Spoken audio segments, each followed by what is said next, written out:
ছোটবেলা থেকে মানে আমি যখন ক্লাস 4-এ পড়ি তখন থেকে আমি বুঝি, এর আগে আমার মনে নেই, আমি জানি না অবশ্য। বাবা কি করতেন? কিছুই করে না, বাবা বেকার, ঘুরে ফিরে খায় দায়, এটাই। আমার দাদার অনেক জমি জমা ছিল, এগুলো বিক্রি করে আর খায়। একদম আমরা দেখছি ছোটবেলায় আমি যে আমার বাবা 34 মাস যাত্রী বলে গরমের সময়ও একদম পার নিচের থেকে মাথা পর্যন্ত একটা চাদর টাইনে ঘুমাতো দুপুরটা, মানে এই জিনিসটা দেখতাম যে একদম ঘুম সুন্দর করে একটা ঘুম দিত, উঠতো আবার উঠে চলে যাইতো, ওই চার দোকানেই থাকতো। মানে 3-4-এ পড়ি, তখন তো পড়ালেখা করতেছিলাম, তখন ভালোই, তখন আমাদের জমি জমা ছিল অনেক, ফসল টসল থেকেই আমাদের সংসার চলতো, আমাদের কেউ তো আর ছিল না চাকরিজীবী বা কোনো ছিল না। আমি এরকম দেখতেছি যে অনেক কষ্ট, আমার দাদি জীবিত ছিল তখন, তো আমি ছোটবেলায় দেখা যাচ্ছে আমি তো এত কষ্টই ছিল আমার মার, যে আমার মাও কাপড়ের অনেক কষ্ট করছে, খাবারের অনেক কষ্ট করছে, আমিও করছি। যে একটা সালোয়ার কামিজ পরছি, একটা দিয়ে অনেক 3 মাস পরা লাগছে, দেখা যাচ্ছে একটা সালোয়ার কামিজ আমার 3 মাস পর্যন্ত পরা লাগছে, তারপর আবার আর একটা সালোয়ার কামিজ আমার জন্য হয়তো বানানো হয়েছে। তা আমার মা অনেক কষ্ট করে আমারে বানাই দিছে, বোন তো আর ছিল না, আমাকেই দিছে, ছোট 2টা ভাই ছিল। এরকম হয়েছে যে খাবারের কষ্টটা বলি, যে একটু যে চাউল না থাকলে আমার মা শাক রান্না করে খাওয়াইছে, পুঁই শাক রান্না করে খাওয়াইছে। আমার মনে আছে হয়তো একবারের কথা, যে আমরা একদিন বিকালবেলা খুব কান্নাকাটি করতেছিলাম, আমার মা কান্নাকাটি করে যে পুঁই শাকটা আছে ওটা তুলে এনে রান্না করে খাওয়াচ্ছিল, যে এটা খাও, পরে ভাত রান্না করে তোমাদের খাইতে দেওয়া হবে। যাই হোক, এরকম 5 পাস করে 6-এ ভর্তি হলাম, 6 পড়লাম, তারপরে 7-এ উঠলাম। এভাবেই তো জীবন অনেক কষ্ট। তো 7-এ ওঠার আগে একটু বলি যে যখন আমি 5-6-এ পড়ি তখন সাবান কিনা, আমি সাবান চিনতাম না আসলে, আমি সাবানটা কাকে বলে এটা জানতাম না। 5-6-এ পড়া অবস্থায় জানতেন না? না, আমি তাহলে বাসায় কি মানে প্রসাধনী সামগ্রীতে সাবান ছিল না, এরকম আমি চিনতামই না সাবান কাকে বলে। ও মাই গড। তো একবার খুব কান্নাকাটি করলাম একটা ঈদের সময় যে আমাকে একটা সাবান কিনে দেওয়া হোক। আমার দাদি আমাকে আমার চুল ধুয়ে দিত মাটি দিয়ে। ও আচ্ছা, আমার দাদি ছিল জীবিত, তো আমাকে নদীতে নিয়ে যাইতো গোসল করার জন্য। আমাদের ডাঙ্গা এলাকা, পানি খুব কম থাকতো, নদী ছিল পাশে বারাসিয়া, ওখানে নিয়ে যাইতো। আমাকে বলতো যে এই মাটি দিয়ে চুল ধুয়ে দিলে তোমার চুল অনেক সুন্দর হবে। উনি ধুয়ে দিত আমার চুলগুলা মাটি দিয়ে, মানে এতটা কষ্ট। তো একবার আমি 5-এ মনে হয় না 6-এ পড়ি, তো কান্না করতেছিলাম ঈদের আগে যে আমাকে সাবান কিনে দিতে হবে, না হলে আমি ঈদের দিন গোসলই করব না। তা আমার বাবা আমাকে 5 টাকা দিয়ে একটা কসকো সাবান নিয়ে আসে, ছোট্ট একটা কসকো সাবান এনে দেয়। আমি খুব যত্ন সহকারে সাবানটা ব্যবহার করছিলাম অনেক দিন, 15 দিনের মতো। এভাবেই জীবন কাটতেছিল খুব কষ্টের ভিতর দিয়ে। যখন পরীক্ষা আসবে 7-এর, তখন আমি বাসে আমাকে একটা লোক দেখে এবং জিজ্ঞেস করে যে তোমার নাম কি। আচ্ছা, বাসে দেখে? তখন আমি আমার নামটা বলি আর বাবার নামটা, কিন্তু আমি একটু দুষ্টু ছিলাম, মানে খুব একটু চালু ছিলাম তখন। তো আমার নামটা বললাম এবং বাবার নাম জিজ্ঞেস করলে আমি একটু মানে থমকে গেলাম যে বাবার নাম কেন জিজ্ঞেস করে। তো আমি কি বলবো, বাবার নামটা মিথ্যে বলবো নাকি? আবার বললাম যে বাবার নাম মানুষ মিথ্যে বলে নাকি, বাবার নামটা সঠিকই বলতে হয়, নাইলে তো কি, মানে একটু দ্বিধাদ্বন্দ্ব করে 1 মিনিট ভাইবে বললাম যে না, বাবার নাম এটা। কিন্তু আমি নামলাম আমাদের গ্রামের মাঝখানে, যেখানে আমাদের বাড়ি তার থেকে মাঝখানে নেমে গেলাম। তা উনি ওইটা ফলো করছে যে এখানে নামছে মেয়েটা। তো নামার পর উনি পরের দিন ওইখানে এসে নামছে, নাইমে জিজ্ঞেস করছে আমার বাবার নাম ধরে যে অমুকের বাড়ি কোনটা। তা ওইখানের মানুষ বলছে না, এইখানে তো তার বাড়ি না, তার বাড়ি ওই পাড়া, অন্য একটা পাড়া। তা বলছে তার একটা মেয়ে আছে এই নাম। তা বলছে যে হ্যাঁ ওই পাড়া বাড়ি। তা উনি ওইখান থেকে আবার বাসে উঠে আমাদের এই পাশে আসছে। তখন সকাল 9টা বাজে, আমি গোসল করে স্কুলে যাবো দেখে রেডি হচ্ছি। এখন আমি দেখি ওই লোকটা আমাদের বাড়ি আসে। তা আমি ওই লোকটারে দেখে প্রথমত হাসে দিছি, বুঝতে পারছি যে কিছু একটা রং আছে হয়তো। ওই লোকটা আবার কালকে দেখলাম বাসের ভিতর, আজকে কেন দেখলাম যে আমার বাবার সাথে কথা বলতেছে। তখন আমার বাবা বাসায় ছিল। তো আমার বাবার সাথে কথা বলতেছে, তো আমার বিয়ের ব্যাপারে মনে হয়, সম্ভবত আমার বিয়ের ব্যাপারেই কথা বললো। তা আমি তখন স্কুলে চলে গেলাম। তো ওনারা কী কথা হয়েছে তা তো আমি জানি না। যাই হোক, স্কুল থেকে আসলাম, শুনলাম যে আমাকে নাকি দেখতে আসবে ছেলে পক্ষ থেকে কালকে। তা বললো যে কালকে তো বৃহস্পতিবার, ওই দিন মনে হয় বুধবার ছিল, তো বৃহস্পতিবারের দরকার নাই, তো স্কুলে থাকবে এটা, মানে আমার কথা বললো, তো স্কুলে থাকবে, তাহলে শুক্রবারে আসুক। আইসে আমাকে দেখলো। দেখার আগে আমার একটা ফুপি ছিল, উনি ওই ফুপিকে দেখার পর তো বলে যে আমি এই মেয়েই বিয়ে করব। পরের ঘটনা আবার জানছি যে এই মেয়েটা অনেক সুন্দর, আমি এই মেয়েই বিয়ে করব। যাই হোক, ওনাকে দেখে পছন্দ করে সবাই। তারপরে যখন ওই ফুপি আমাকে নিয়ে আসে, মানে আমাকে একটা ড্রেস গোলাপি কালার, আমার মনে আছে, গোলাপি একটা ড্রেস, একটা পন্স পরা ছিল আমার, আমাকে নিয়ে আইসে পরে আমার ভাসুর দেখে বললো না না ওই মেয়ে অনেক বয়স্ক, ওই মেয়ের দরকার নাই, এইটাই নিব আমরা। যাই হোক, এভাবে দেখে চলে গেল। ওই দিন আবার সকালে আসছে ওরা 8টা-9টা বাজে, তখনই আইসে সারাদিন আমাদের বাড়ি ছিল। তো উনি হচ্ছে যার সাথে আমার বিয়ে হবে, উনি একটু বাইরে ওয়াশরুম না বলতে মানে বাইরে গেছিল। তো বার থেকে হাইটে আসতেছিল, হাইটে আসা দেখে আমার মা সে দেখে বলতেছিল যে ছেলেটা কিন্তু আমার পছন্দ হয় নাই। আচ্ছা, আমার বাবাকে বললো যে দেখো তুমি যে মেয়েটাকে বিয়ে দিবা নিয়ে বসায় রাখছো সন্ধ্যা পর্যন্ত, দেখে চলে যাইতো তারপর কিছু বলতে, কিন্তু এই যে বসায় রাখলে সন্ধ্যা পর্যন্ত, তো ছেলেটা দেখে কিন্তু আমার ভালো লাগলো না। তো আমি ভিতরে দেখলাম যে আমার আব্বা আর আমার মা ঝগড়াঝাটি করতেছে, মানে একটু কথা কাটাকাটি করতেছে যে তোমার সব সময় খালি খুদ ধরাধরি। বললো যে না একটু বয়স্ক মনে হয় ছেলেটার হচ্ছে পাটা মনে হয় খোড়া, এটা বললো, একদম ডাইরেক্ট বললো যে পা খোড়া, মানে হাঁটতে পারে না, এরকম মনে হলো। এই জন্যই এত সময় বসেছিল, ওঠে নাই। তো এই ছেলের সাথে মেয়ে দেওয়ার দরকার নাই বা দিব না, আমার মেয়ে নিয়ে আমি দরকার হলে বাবার বাড়ি চলে যাব। আচ্ছা, তা আমার বাবা খুব রাগারাগি করলো, বললো যে এত কথা বলো না, মানে ওদের টাকা পয়সা আছে, অনেক চাকরিজীবী ছেলে টেলে আছে, মানে BCS কেডার অফিসার আছে ফ্যামিলিতে অনেক ভালো ভালো, এটা দেখেই মানুষ তো খালি ছেলে দেখে বিয়ে হয় না, আশেপাশে একটু দেখতে হয়, তাই কথাবার্তা বললো। যাই হোক, ওরা চলে গেল। তো এটা নিয়ে খুব গ্যাঞ্জাম চলতেছিল। তো আমাদের বাড়ির থেকে সবাই দেখতে যাবে আমার হাজবেন্ডদের বাড়ি। তো গেল আমার দাদা টাদা, মানে মুরব্বী যারা, এরা গেল 12-13 জন। একদম ছোট বাচ্চা টাচ্চা কাউকে নিল না আর কি, 15 বছরের নিচেই কাউকে নেয়নি, তারও উপরে কাউকে নেয়নি, 20 বছর বয়সেও কাউকে নেওয়া হয়নি, শুধুই একদম মুরব্বী 12-13 জন লোক গেল দেখার জন্য। তারা সবাই সম্মতি দিল যে হ্যাঁ চলে, মানে ওই বংশীয় দিক দিয়ে এবং টাকা পয়সা আমার বাবার থেকে, ওই যে আমার বাবা তো গরিব, বংশীয় দিক দিয়ে টাকা পয়সা এসে শান্তিতে থাকবে মেয়েটাই, এই হিসাবে চলে। সামনে শবে বরাত আসে, শবে বরাতের ভিতরে আমার বিয়ে হয়ে যায়, 15 দিনের ভিতরে আমার বিয়ে হয়ে যায়। আচ্ছা, তো আপনি কি বুঝতে পারছিলেন ওই সময়টাতে বিয়ে মানে কি? আমি আসলে যখন আমার বিয়ে ঠিক হয়ে যায়, একদম দিন পড়ে যায়, দেখা দেখির ভিতর আমি অতটা বুঝতাম না, হাসি খুশি ছিলাম, কোনো কিছুই না। কিন্তু যখন দিন পড়ে যায় তখন আমার মা ছিল না, এই রাগারাগি করে আমার নানা বাড়িতে চলে যায়। চলে গেলে যখন বিয়ের দিন আবার একটা শুক্রবারের দিন পড়লো, তা আমি গেলাম আনার জন্য আমার মাকে, যে মা আমাকে তো বিয়ে দিয়ে দিচ্ছে, তাই তুমি কেন আসবা না? তো বললো যে আমার তো এই ছেলে পছন্দ না, তুমি তোমার বাবাকে নিয়ে তোমাদের বিয়ে শাদী, তোমার দাদি আছে জীবিত, যাও তোমরা বিয়ে শাদী করো, পরে আমি আসবো। তা আমি অনেক কান্নাকাটি করলাম যে আসো। যাই হোক, আমি মনে হয় এখন কি বলবো, আমার মনে হয় খুশিই ছিলাম আমি। আপনি আসলে বুঝিনি খুশি কি দুঃখ কি আর কষ্ট কি? হ্যাঁ, আমি কখনো বুঝিনি যে আসলে ওইখানে গেলে আমার এটাই মনে হচ্ছিল যে অনেক বড় লোক, একটু আমার অনুভূতিটা বলি যে একটু বড় লোক, তাহলে তো ভালোই, সবকিছু তো সুন্দরী, তো এখান থেকে ওখানে গেলে তো ভালোই থাকবো। আমি তো আসলে স্বামী স্ত্রী এটা ভাবিনি, আমি মনে করছি এই ফ্যামিলির থেকে ওই ফ্যামিলিতে গেলে, যেহেতু বলতেছে এত সুন্দর ঘর দরজা বাড়ি গাড়ি আছে, সব কিছু আছে, ব্যবসা করে ছেলে, অনেক টাকা আছে, তাহলে তো আমি যা চাইবো তাই পাবো। তো বিয়ের 2 দিন 3 দিন পর বিয়ে হয়ে গেল। যাই হোক, আমাকে আমার বাবার বাড়ি রাখা হলো, নিল না। তো বিয়ের মনে হয় 2-3 দিন পরেই বা পরের দিন, আমার ভালো মনে নেই, অনেক দিন আগের কথা, তো সামনে রমজান একবারে ঈদেই আসলো, আসে পরে আমাকে নিয়ে গেল এখান থেকে।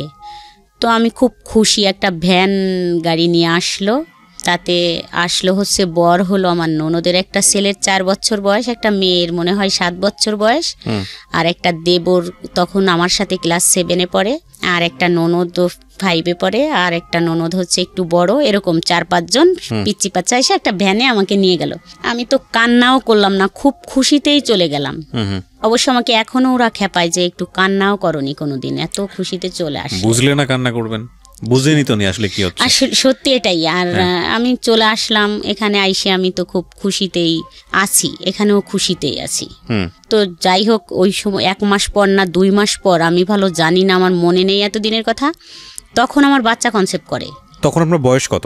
তখন বিয়ের 1 বছর, ক্লাস 7-এ পড়বে একটা বাচ্চার বয়স 12 বছর সর্বোচ্চ, তখন মনে হয় 12 না 13 বছর। তখন আলটিমেটলি আপনি যখন বাচ্চা হলো তখন 14 বছর বয়স, 14 হয়ে গেছে। চিন্তা করেন অবস্থা। হ্যাঁ, তারপর তবুও আমি তো খুশি, ভালোই বাচ্চা হবে তো এটা নিয়ে ভালোই শ্বশুর বাড়ি আছি। আমার শাশুড়ি শুধু এক, আমার শ্বশুর নেই। তো আমি শ্বশুর বাড়ি যখন আমার বাচ্চা কনসেপ্ট করে 4 মাস হয়ে যায় তখন হচ্ছে আমি একদম কন্টিনিউ শ্বশুর বাড়ি থাকা শুরু করলাম। আচ্ছা, এখন আর বাবার বাড়ি যাওয়াটা খুব কমই যাইতাম। ওই বাচ্চা কনসেপ্ট করার পর কিছু খাইতে পারতাম না, শুধু শুকনো মরিচ আর ভাত খাইতাম, খাইতে পারতাম না। আচ্ছা, 1 বছর পরে আমাদের একটা দোকান হয়, এখানে আমরা চলে আসি। এর মাঝখানে তো ভালোই একটু বুঝতাম না, ভালোই কাটলো। তো যখন আসলাম তখন আসার পরে এক আপা ছিল, ওই আপা গল্প করতো তার স্বামী স্ত্রীর বিষয় নিয়ে। তো স্বামী স্ত্রীর বিষয় নিয়ে গল্প করে ওটা আমি শুনতাম, শুনতে শুনতে মানে আমার মাথাটা এমন হইলো যে আমি একটু জিজ্ঞেস করি আমার হাজব্যান্ডকে যে তাহলে আমাদের বিষয়গুলো কি। আচ্ছা, তো একদিন আমি জিজ্ঞেস করলাম যে আসলে এটা তো ঠিক না। তো দেখলাম চুপ থাকে, কথা বলে না। এটা সংসার কত বছর হওয়ার পরে? 6 বছর। 6 বছর গেছে, আপনি আসলে কিছুই বুঝতেন না বিষয়টার। এর মধ্যে একটা বাচ্চা চলে এসছে, একটা বিষয় আপনি আপনার প্রতিবেশী কারো কাছ থেকে জেনেছেন, জানার পরে মনে হয়েছে যে আপনার হাজব্যান্ডের ভেতরে বা আপনাদের যে কনজুগাল রিলেশনশিপ, মানে আপনাদের যে স্বামী স্ত্রীর সম্পর্ক, সেটা 8-10টা স্বাভাবিক সম্পর্কের মতো না। এবং সেই জায়গাটা থেকে আপনি আপনার হাজব্যান্ডকে কোয়েশ্চেন করেছেন যে তাহলে এটা কি। তো মানে এটা যদি আপনার কানে না আসতো পাড়ার প্রতিবেশীর কাছ থেকে, তাহলে আলটিমেটলি আপনি জীবনে হয়তো কোনোদিন বুঝতেও পারতেন না যে এটা একটা সমস্যা, মানে আপনাদের মধ্যে যেটা আছে। আমার কাছে তাই মনে হয় যে আমি তো কখনো বুঝতামই না, মনে হয় যে এটা কোনো সমস্যা হতে পারে। তারপর জিজ্ঞেস করার পরে ওনার রিপ্লাই কি ছিল? উনি চুপ থাকতো, সব সময় চুপ, কথাই বলতো না। তো এত টাকা ইনকাম করতো, ওগুলো নিয়ে বাবা মা ভাই বোন নিয়েই চলতো, আমাদের প্রতি এত গুরুত্ব দিত না। আমি আর আমার মেয়েটা নিয়ে যে আমরা বাসা নিয়ে থাকতাম, এখানেও কোনো ই নাই। দেখা যাচ্ছে রাত 12টার পরে বাসায় ফিরতেছে, আসতেছে না বাসায়, 12টার পর ফিরতেছে। তারপরে দেখা যাচ্ছে যে বাজারটা আমাদের যদি কিছু বলতেছি যে একটা কিছু কিনে দাও, একদম না, দিবানি না বলতো না, অবশ্য বলতো দিবানি, কিন্তু ওই দিবানি পর্যন্ত, এরপর আর কখনো দেয়া হতো না, মানে দিচ্ছেই না এরকম। যদি আমাদের প্রয়োজনীয় কাপড় চোপড় লাগবে বা বাচ্চার কিছু, দিবানি পরে, এখন তার কি, এখন যাও, এরকম করে বলতো। যে আমি বাজার আনতে গেছি ওর দোকানে, বলতো যাও পরে আসো, এখন না, এরকম করতো। তাই এই একটা আসলো মাথার ভিতর যে এরকম করে, তো যা চলে যাব এখান থেকে, থাকবো না। তো এটা নিয়ে যখন এখানে আসলাম আমি বাসা নিয়ে, তখন কিন্তু আমার হাজবেন্ড গায়ে হাত তোলা শুরু করলো। আচ্ছা, এখানে আসার পরে যে যেগুলো নিয়ে চাহিদা বাইরে গেল, এটা চা সেটা চা, বাজার ঘাট চাওয়া, তখন কিন্তু গায়ে হাত তুলতাম। মাঝে মাঝে এমন হতো যে আমার গায়ে নীল দাগ হয়ে যাইতো। আমার মেয়ে খুব কান্না করতো যে এরকম মানুষের মারে, মানে ছোট ছিল ওটা এরকম ডলে দিত, বলতো ব্যথা লাগতেছে আম্মু, ছোট ছিল, নীল হয়ে যাইতো, মানে আমার গাটা দেখা যাইতো যে মার দিছে। এখন কেন দিত সেটাও আমি জানতাম না অনেক সময়, যে একটা বাজারের কথা বললেই এরকম মারে। তো খুব রাগ হইতো যে আমি চলে যাব, বাবার বাড়ি যাইতাম। তো বাবার বাড়ি গেলে আমার মা বলতো যে না, স্বামীর থেকে হলো আসতে হয় না, স্বামী হচ্ছে অনেক জিনিস, স্বামী খুশি না থাকলে ভেসতে যাওয়া যায় না বা শান্তি হয় না, মানুষ বিকে করে খায়, এটা যাও। তো আমি সকালে গেলে বিকালেই আমাকে পৌঁছে দিত যে যাও চলে এখনই। আবার আমি চলে আসতাম এখানে, এরকম কিছুদিন কাটলো। তারপরে যাই হোক, ওই আপার ওই কথা শুনে এখন আমার মাথায় আসলো যে যা, এখন আমি একটা প্রেম করব, আমার মাথায় এরকম আসলো। আমি কিছুতেই ওখান থেকে বের হতে। আপনার হাজবেন্ডকে যখন জিজ্ঞেস করলেন তখন আপনার হাজবেন্ড কি বললো? কিছু বলতো না, চুপ থাকতো। আচ্ছা, তখন আপনার মনে হলো যে আপনি একটা প্রেম করবেন। আর ওই যে বাজারঘাট সবকিছু সমস্যা মিলিয়ে যে এটা কথা বললাম, একবার বললাম যে তাহলে চলো যাই একটু ডাক্তার দেখাই, যদি ডাক্তার বলে যে কখনো সুস্থ হবে না তাহলে আমার কোনো অবজেকশন নাই, আমি কিছু বলবো না। যদি ডাক্তার বলে যে না এটা সুস্থ হবার না, কিন্তু যদি সুস্থ হয় ওষুধ খাইলে তাহলে খাও, যেহেতু টাকা আছে, তার টাকা ছিল, এটা আমার ছিল, মানে আমার ভিতরে একটা অভিযোগ ছিল যে টাকা আছে যেহেতু কিছু টাকা খরচ করো। কিন্তু সে আর নারাজ, কোনো টাকাই সে খরচ করবে না, মানে ডাক্তারই সে দেখাবে না। অর্থাৎ আমি জানছি যে সে ডাক্তার দেখাইয়েই বিয়ে করছে। আচ্ছা, ডাক্তার কি বলেছে? ডাক্তার দেখাইয়েই বিয়ে করছে। ডাক্তার বলছে যে আপনি দ্রুত বিয়ে করে ফেলেন, না হলে আপনার আরো সমস্যা হবে, যা কখনোই ভালো হওয়া সম্ভব না। ওকে, যে কারণে সে এরকম বিয়েটা করেছে। এবং আরেকটা বড় বিষয় যেটা হচ্ছে যে এইরকম একটা পরিবার, ওনার তো মোটামুটি সম্পদশালী ছিলেন আপনাদের তুলনায়, এবং এত ছোট একটা বাচ্চাকে তার বিয়ে করার প্রশ্নই ওঠে না। আপনার সাথে আপনার হাজবেন্ডের বয়সের পার্থক্য কত? 19 বছর। Can you even imagine guys? 19 বছরের ছোট একটা বাচ্চাকে, সে ক্লাস 7-এ পড়ুয়া একটা বাচ্চাকে বিয়ে করেছে। So it was A plan, যাতে করে বাচ্চা এই ধরনের সম্পর্কে নাই, বাচ্চা কিছুই বুঝবে না, এবং তার যে ফিজিক্যাল মানে ডেফিসিট বলবো না, ফিজিক্যাল প্রবলেম যেটা আছে সেটা যাতে করে সে না বুঝে। এবং এটা খুব টেকনিক্যালি উনি খুব সুন্দরভাবে এটাকে মেনটেন করেছেন। ফর্চুনেটলি আর আনফর্চুনেটলি যাই বলি না কেন, এই ভদ্রমহিলা সংসার করার 6 বছর 7 বছর পরে গিয়ে সে বুঝতে পেরেছে, তাও অন্যের প্রতিবেশীর কোনো এক ভদ্রমহিলার কথা শুনে, মানে তাদের মধ্যে যেসব বিষয় নিয়ে যখন 4-5 জন মহিলা একসঙ্গে আলাপ আলোচনা করতেন, ডিসকাশন করতেন, ওই সময়টাতে উনি বুঝতে পারেন যে কী রে, ব্যাপারগুলো তো আমাদের মধ্যে এরকম না। সো সামহাও এটা নিয়ে তার হাজব্যান্ডকে যখন তিনি চার্জ করেছেন, তখন হাজব্যান্ড সাইলেন্স ছিল। শুধু এটাই সমস্যা ছিল না, ওনার কথা অনুযায়ী আরও যে সমস্যাগুলো, সেটা হচ্ছে যে যেভাবে টেক কেয়ার করা উচিত, উনি প্রচুর পয়সা কামাতেন, সেভাবে টেক কেয়ার তিনি করতেন না। আচ্ছা, তারপরে আপনি নিজে থেকে একটা ডিসিশন নিয়ে ফেললেন যে না, আমি প্রেম করব। প্রেম তো আসলে করবো এরকম বা করবো এরকম একটা প্ল্যান করে হয় না, এটা মানুষের জীবনে আসে, কিন্তু আপনি প্ল্যান করছিলেন যে না, আমার একটা প্রেম করা উচিত। যাই হোক, তারপর মানে আমাকে খুব মারে আর এবং শ্বশুরবাড়ি নিয়ে যায়, যাই হোক একটা কারণে নিয়ে যায় মারে আমাকে। আমরা যেখানে বাসায় ভাড়া থাকি সেখান থেকে আমার শ্বশুরবাড়ি আমাকে নিয়ে যাওয়া হয় ডাইকে, নিয়ে যায়। ওখানে যায় আমাকে আমার ভাসুর বলে যে এই কথাটা কে বলছে তোমাকে, সেটা বলে, একটা কথা ছিল কিন্তু আমি বলতে চাচ্ছিলাম না দেখে ওরা ওই ভাসুর দাঁড়ায় থাকে এবং আমার হাজব্যান্ড আমাকে খুব মারে। তো মারলে ওই দিন আমাকে যখন নিয়ে আসে আমাদের বাসার থেকে, সেদিন আমার বাচ্চা দুইটা আমার বাসায় ছিল এবং আমাকে নিয়ে যাওয়ার পরে আমি পথেই ভাবতেছিলাম যে আমার কপালে আজকে কষ্ট আছে। কিন্তু যদি এরকম কিছু হয়, বিনা অপরাধে আমাকে যদি মারে, তাহলে আমি আর এই দুটা নাম থাকবে না। আমার হাজব্যান্ড আর আমার নামটা মনে মনে ভাবে বললাম যে এই দুটা নাম পাশাপাশি থাকবে না, এর সাথে এই নাম দুইটা ডিলেট হয়ে যাবে, কিন্তু একটা নাম পাশাপাশি বসবে। তো যাই হোক, ওখানে যে এরকম কিছুই ঘটলো। তারপরে তো আইসে ভাবতে শুরু করলাম যে আমি এমন একটা ছেলের সাথে রিলেশন করব যে সে গুন্ডা হবে, মানে যাতে করে আপনি প্রতিশোধ নিতে পারেন। হ্যাঁ, আমি প্রতিশোধ বলতে আমি যদি বলি যে ওকে মাইরে ফেলো, যাতে মাইরে ফেলে আমাকে নিয়ে যাইতে পারে, মানে সে খুব ক্ষমতাশালী হোক, এরকম ভাবতাম যে আমি যা বলবো সে তাই শুনবে। আমাকে নিয়ে গেলে আমার হাজবেন্ডরা তো অনেক প্রভাবশালী, মানে ক্ষমতার দিক দিয়ে, টাকার দিক দিয়ে না থাকলেও যাতে এইটা সে ট্যাকেল দিতে পারে। আচ্ছা, এখানে একটা বিষয় খেয়াল রাখবেন, আমি সবসময় যে কথাটা বলি আপনাদেরকে, সেটা হলো প্রত্যেকটা অপরাধ কিংবা ভুলের পেছনে একটা নির্দিষ্ট কারণ থাকে, এবং এই কারণ ছাড়া কখনোই ভুল বা অপরাধের জন্ম হয় না। যেমন ধরুন, ভদ্রমহিলা এখন গল্পের যে জায়গাটিতে আছে, সেই জায়গাটি থেকে যদি একটা টার্ন নেয় এরকমভাবে যে না, একসময় সে এরকম একটা সম্পর্ক করলো এবং তার হাজব্যান্ডকে মেরে ফেললো। আমরা গণমাধ্যমে, পত্রপত্রিকায়, মিডিয়াতে যেসব জিনিস আমরা দেখি, যে একটা ঘটনা একেবারে যখন এক্সট্রিম পর্যায়ে চলে যায়, তখন সেটা চলে আসে।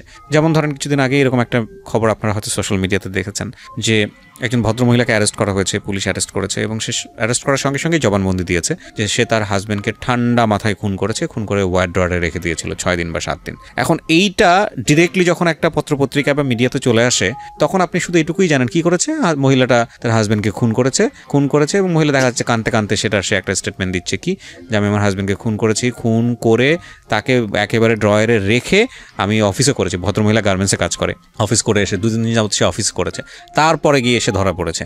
তো আপনি তখন মহিলাটাকে কি ভাববেন? নিঃসন্দেহে খারাপ ভাবেন। ইনফ্যাক্ট এটা খারাপ কাজ, ভয়ঙ্করতম খারাপ কাজ, অপরাধ করেছে সে, শাস্তি পাওয়ার যোগ্য। কিন্তু যখন আপনি স্টোরিতে যাবেন, বিহাইন্ড দ্য স্টোরিতে যাবেন, আপনি হয়তো এই যে এইরকম যদি একটা স্টোরি থাকে যে গায়ে হাত তুলেছে, 6-7 বছর ক্লাস 6-7-এ পড়া অবস্থায় তাকে বিয়ে করেছে, এবং বিয়ে করে তাকে 6-7 বছর ফিজিক্যালি টর্চার করেছে, এবং এক পর্যায়ে গিয়ে যখন সব কিছু সে জানতে পেরেছে, তখন আলটিমেটলি তাকে কিভাবে দমানো যায় সেজন্য পাশবিক নির্যাতন করছে, এবং তারপরে এরকম একটা ঘটনা ঘটে গেছে। সো আমি সবসময়ই বলি যে রেজাল্ট দেখে কখনোই উত্তেজিত হওয়া উচিত না, বা একটা ডিসিশন নিয়ে ফেলা উচিত না যাতে করে আরেকটা ভুল হওয়ার সম্ভাবনা থাকে। সবসময় বিহাইন্ড দ্য স্টোরিতে যাওয়া উচিত, আমি মনে করি এটা। হ্যাঁ, ডেফিনেটলি আইন নিজের হাতে তুলে নিলে তো সেক্ষেত্রে নিজের শাস্তি পেতেই হবে, এবং সেক্ষেত্রে কেউই রেহাই পায় না। যাই হোক, বলেন তারপর কি হলো? এগুলো ভাবতেছি, মানে ভাবতে তো আর সময় লাগবে, সম্পর্ক হইতেও তো সময় লাগে, এরকম তো খুব প্রতিশোধ নিতে হবে। প্রতিশোধ মানে আমার এখান থেকে বেরোইতে হবে, এটাই ছিল যে আমি তো আমার বাবা মার কাছে যাচ্ছি। ওরা তো ওই যে আমার হাজবেন্ডের টাকায় কিন্তু আমার বাবার বাড়ি চলছে। এখানে আর একটু বলি যে আমার যেই 3টা ভাই, এরা তো বড় হয়ে গেল আস্তে আস্তে। তো ওই যে আমার বাবা তো কাজ করে না কিছু, তো আমার হাজবেন্ড আবার আমার মাকে খুব হাত করছে, মানে এখান থেকে কিছু টাকা পয়সা ওখানে দেয়, যেটা একটু সংসার চলে, হয়তো মাসে 2-3 হাজার বা 5 হাজার টাকা দিল, দিয়ে তাদের একটু চলতেছে। এই জন্য হচ্ছে আমার হাজবেন্ডের সাপোর্ট নিত। আচ্ছা, মানে আপনার সাপোর্ট নিত না আপনার না family? না, কখনোই আমার সাপোর্ট তো তারা কখনো নেয়নি বা নেয় না। সব সময় বলে যে ও ভালো মেয়ে না, ও ভালো না, ও ভালো না, এরকম করে বলে। পরে এসে দেখা যাচ্ছে আমার আবার একটা বাচ্চা কনসেপ্ট করলো, তো সেখানে আমার একটা ছেলে হয়। আচ্ছা, তো ছেলে হওয়ার পরে আমার হাজবেন্ড আবার এই সময়, ছেলের যখন 5-7 মাস বয়স, তো তখন আমার হাজবেন্ড আবার পাগল হয়ে যায়, মানে ব্রেন শর্ট হয়ে যায় ওর। আচ্ছা, তো 9 মাস থাকে একটানা এইভাবে পাগল অবস্থায়। তো আমি ছোট বাচ্চা নিয়েও ওনাকে খুব কষ্ট করে সুস্থ করে তুলি, 9 মাস পর্যন্ত লাগে। উনি তখন হচ্ছে পুলিশ দেখলে ভয় পাইতো বা আর্মি দেখলে ভয় পাইতো। এটা যাই হোক, এরকম করে আমি সুস্থ করে আবার দোকানে ফিরাই আনি। ওখানে আমি খুব শক্তভাবে দাঁড়াই। তখন থেকে আমি একটু বাইরে বেরোনো শুরু হয়ে গেল, রাস্তাঘাটে, বাজার টাজারে। আর আমার ছেলেটা দেখার পরে আমার হাজবেন্ড আবার একটু চেঞ্জ হয়ে গেল। আচ্ছা, তখন ছেলে হওয়ার পরে খুব বাজার টাজার আর কষ্ট টষ্ট দিত না, খাওয়া দাওয়ার তখন থেকে যে বাজারটা চাইলেই দিত, ওগুলো খুবই করতো, টেক কেয়ার করা শুরু করলো। তখন আবার একটু হলো, কিন্তু আমার মনের ভিতর ওটাই হয় যে আমি ভালো একটা ছেলে পাইলে সম্পর্ক করে এখান থেকে চলে যাব। এটা কিন্তু আমি ভুলিনি, মনে মনে রাইখেই দিছি। তো এইভাবে আরো কিছুদিন চলে যায়, যার পরে আমার হাজবেন্ডও সুস্থ হইল। আর আমারও আবার একটা টিউমার হয় পেটে, সেটার অপারেশন হয়, আমিও সুস্থ হই। যাই হোক, আমার ছেলে মেয়ে দুইজনই মানে লেখাপড়া, মানে ছেলের বয়স 3 বছর হয়ে যায়, লেখাপড়া করানোর মতো সময় এসে যায়। তো মেয়ে হচ্ছে তখন 3তে পড়ে মনে হয় মেয়েটা। তখন আমাদের এই বাসার পাশে এক বাসায় একটা ছেলে আসে। ছেলেটা হাফেজ 30 পাড়ার, আর এসএসসি পরীক্ষা দেবে বোধ হয় তখন। তো আইসে ও পড়াতো, আরবি পড়াতো, পাশে আর 2-3টা বাচ্চাকে পড়াতো। তাই ওই ভাবি আমাকে একদিন ডাইকে বললো যে ভাবি, আপনার মেয়েকে পড়াবেন? তো ওটা ছেলে আরবি পড়ায়, তো কোরআন শরীফটা তাড়াতাড়ি শিখে যাবে, তো পড়ান। বললাম আচ্ছা ঠিক আছে, কখন পড়ায়? বিকালে। বললাম ঠিক আছে, কালকের থেকে পড়বে। তা ও বলে দিল ওই ছেলেটাকে, আর আমার মেয়েটাকেও আমি দিয়ে আসলাম। আচ্ছা, তো ওই মেয়ে পড়তে যায় দেখে ছেলেও বলে যে আমিও যাব, ও পড়তে যায়। একদিন ওই ছেলের নাক ধরে হচ্ছে টান দিছে এরকম। আচ্ছা, ওই ছেলেটা যে পড়ায়, টান দিলে নাকটা মনে হচ্ছে ভেঙে গেছে এরকম। তো আমি পরের দিন দেখে বললাম নাকে কি হয়েছে? তা বললো কি হুজুর আমার নাক ধরে টান দিছে, তাই এরকম হয়ে গেছে। তা আমি তখন হচ্ছে যাই বলি যে আপনি যে নাকটা ধরে এরকম টান দিলেন, দেখেন তো কি হয়েছে। আমি তো বুঝতে পারিনি, ওর ওরকম ও ফর্সা মানুষ, সেই জন্য ও নাকটা এরকম লাল হয়ে গেছে। আচ্ছা, এই প্রথমই কথা। তারপরে যাই হোক, ও ওখানে পড়াচ্ছে। ওই ভাবির হাজবেন্ড হচ্ছে চাকরি করে, দুপুরি বাসায় আসে, তো 4-5টা বাচ্চা চিল্লাচিল্লি, ইনার একটু ডিস্টার্ব হয়। তা আমাকে একদিন বলল যে ভাবি, আপনাদের ঘর তো ফাঁকা থাকে, কেউ থাকে না, তা আপনার ঘরে যদি ও পড়ায় তাহলে একটু ভালো হয়। আপনার ভাই তো এসে একটু দুপুরে ঘুমাইতে পারে না, শুইতে পারে না, ওরা বাচ্চারা পড়ে, অত 4-5টা বাচ্চা চিল্লাচিল্লি। তা আমি বললাম ঠিক আছে, কোরআন শরীফ পড়বে তো পড়াক। তো আমাদের বাসায় নিয়ে আসলাম, যে আমাদের বাসায় বসে বসে পড়াতো। তখন তো ওই ছেলেটা হচ্ছে যেহেতু হাফেজ, তো 18-19 বছর বয়স। আচ্ছা, আচ্ছা, তো একেবারে ছোট না যে 14-15 বছরে এসএসসি দিচ্ছে, তা না, 18-19 বছরই বয়স তখন। তো আমরা আবার মাঝে মাঝে শ্বশুর বাড়ি যাইতাম, কাছাকাছি যেহেতু শ্বশুর বাড়ি। তো ছেলেটা ওই অনেক দূর থেকে আসতো পড়াইতে, আমাদের ঘরে তালা দেয়া দেখে আবার ফিরে যাইতো। তা একদিন বলল যে আপনি তো থাকেন না বাসায়, তো ফোন নম্বরটা দিয়ে যান অথবা আমারটা নিয়ে যান, যা হইলে বললে আমি আর আসবো না আপনাদের এখানে। আগের থেকে বললেন যে আমরা বাসায় থাকবো না, তাহলে চলে গেলাম, আসলাম না। তো আমি আইসে এত দূর হাইটে ফিরে যাই তালা দিয়া দেখে। বললাম ঠিকই তো, এরকম তো ভালো হয়, বলে দিলাম যে আইসেন না, আজকে আমরা বাসায় থাকবো না। তখন হচ্ছে ফোন নম্বরটা নেওয়া হলো। আচ্ছা, তো তখন আমার ছেলের বয়স তো 3 বছর হয়ে গেছে, ছেলে স্কুলে দিব এরকম টাইম। তা একদিন আমাদের ওইখানে খুব বড় সড়ো মেলা হয়, সেই মেলার জন্য আমরা যাচ্ছিলাম, কিন্তু আমি আর যাইতে যেটা ফোন দিব মনে ছিল না। আচ্ছা, তো আমি যাইয়ে সন্ধ্যার সময় ফোনটা দেই নাম্বারে যে হুজুর আমরা তো চলে আসছি, মনে নেই আপনাকে বলে আসতি, আমরা তো 2-3 দিন থাকবো। তা বললো আমি তো দুপুরে গেছিলাম, আপনাদের তালা দিয়া দেখছি। বলছি হ্যাঁ, আমার মনে ছিল না, আপনাকে একটু বলে আসবো। তারপরের দিন 10টার দিকে আবার ফোন দিয়েছে ছেলেটা, বলতেছে যে আপনারা কখন আসবেন? বললাম আজকে তো আসবো না। আবার 4-5 মিনিটের মতো কথা হইলো, আবার বিকালে ফোন দিছে, কেন আসবেন না, চলে আসেন। বললাম না আজকে তো বিকাল হয়ে গেছে, আজকে আসবো না, কালকে আসবো। তো পরের দিন সকালবেলা একদম ঘুম থেকে উঠলেই ফোন দিছে যে এখনই চলে আইসেন কিন্তু। তো আমরা তো সেদিন চলেই আসবো। আসার পর এরকম ফোনে কথা বলাটা আস্তে আস্তে শুরু হলো এই ছেলেটার সঙ্গে। হ্যাঁ, আচ্ছা। কথা বলতে বলতে তো এই ফোন দেয়। আমাদের বাসায়ও তো 2-3 ঘন্টা থাকে পড়ায়, টাইমটা দুপুর থেকে বিকাল পর্যন্ত থাকে। আবার বিকালে চলে যাচ্ছে, যাওয়ার পর আবার ফোন দিচ্ছে, কি করতেছেন? বলতাম যে কি ব্যাপার ফোন, তো কথা বললে কি হয় এরকম। যাই হোক আস্তে আস্তে আগালাম যে ঠিক আছে, তো একটু দুষ্টামি করি, কথা বলতেছে যখন। কিন্তু আমার মনের ভিতর আছে যে আমি তো এরকম ছেলের সাথে কথা বলবো না, ফাজলেমি করি, ফোন যেহেতু দিচ্ছে একটু কথা বলি। কিন্তু আমি যখন এরকম ছেলে পাবো যে গুন্ডা মস্তান টাইপের, তখন আমি তার সাথে রিলেশন করব, যাই হোক এরকম পলাবো। তো এর সাথে কথা বলতেছি বলি, তো 1 মাস পর বাদ দিয়ে দেবো, এরকম মনে হইলো তখন যে 1 মাস পর বাদ দিয়ে দেবো কথা বলা। তো আমি 1 মাস কথা বললাম, রেগুলার প্রতিদিন কথা হইতো। সন্ধ্যার পর 1-1.5 ঘন্টা, তারপরে দিনে 2-3 বার। কি বলতেন 1-1.5 ঘন্টা একটা অচেনা অপরিচিত মানুষ? জানি না কি কথা হইতো, এরকম 1-1.5 ঘন্টা কথা হইতো। যাই হোক 1 মাস পর যখন ভাবলাম যে এটা তো ভালো না, যেহেতু আমি বিবাহিত, আমি বললাম যে আমি তো বিবাহিত আর তুমি ছোট মানুষ, এটা ঠিক না। আপনার চেয়ে ছোট ছিল বয়সে? হ্যাঁ, আমার থেকে একটু ছোট ছিল। একটু বলতে কত বছরের ছোট? 6 বছরের। 6 বছর, এটা একটু না ভালোই ছোট। হ্যাঁ। তারপরে বললাম যে না কথা বলো না, তুমি ছোট মানুষ আর আমি তো বিবাহিত, যাই হোক কথা বলার দরকার নাই। কিন্তু সে বলল যে না, কথা না বললে বাঁচবো না, তো মরে যাব। ওকে, সে জানতো যে আপনি তার চেয়ে বয়সে বড়? হ্যাঁ, বাচ্চা 2টা আমাদের বাসায় আসতো, পড়াইতো। তো না ঠিক আছে, কিন্তু বয়সে বড়টা তো জানতো। হ্যাঁ। তারপরে তো বললাম না এটা কি বলো, এরকম কি সম্ভব নাকি কথা বলা? ওকে আপনি করে বলতো? হ্যাঁ, তখন আপনি করে বলতো। হ্যাঁ। 3 মাস যখন কথা বলা হয়, 3 মাস পরে তা আমাদের কি ফান করতেন, ফাজলামো করতেন? মানে কথার মধ্যে ফাজলামো করা, এই যে ও যে বললো না বললে মরে যাবো মুখ ঠমুক, এগুলো কি ফান করে বলেছে, মজা করেছে? না, কখনো এরকম মজা করে বলেনি। ঘুমের ট্যাবলেট খাবো, এটা সেটা সিরিয়াসলি বলতো। আরে আপনি কি তাকে কোনো প্রকার লাই দিয়েছিলেন, মানে সুযোগ দিচ্ছিলেন যে কোনোভাবেই হোক আপনার প্রতি এরকম কোনো সুযোগ কি দিচ্ছিলেন? এরকম বুঝিনি এরকম সুযোগ, কিন্তু ভালো লাগতো। আচ্ছা, কথা বলতে ভালো লাগতো, ঠিক আছে, বলেন। দেখতেও ভালো লাগতো।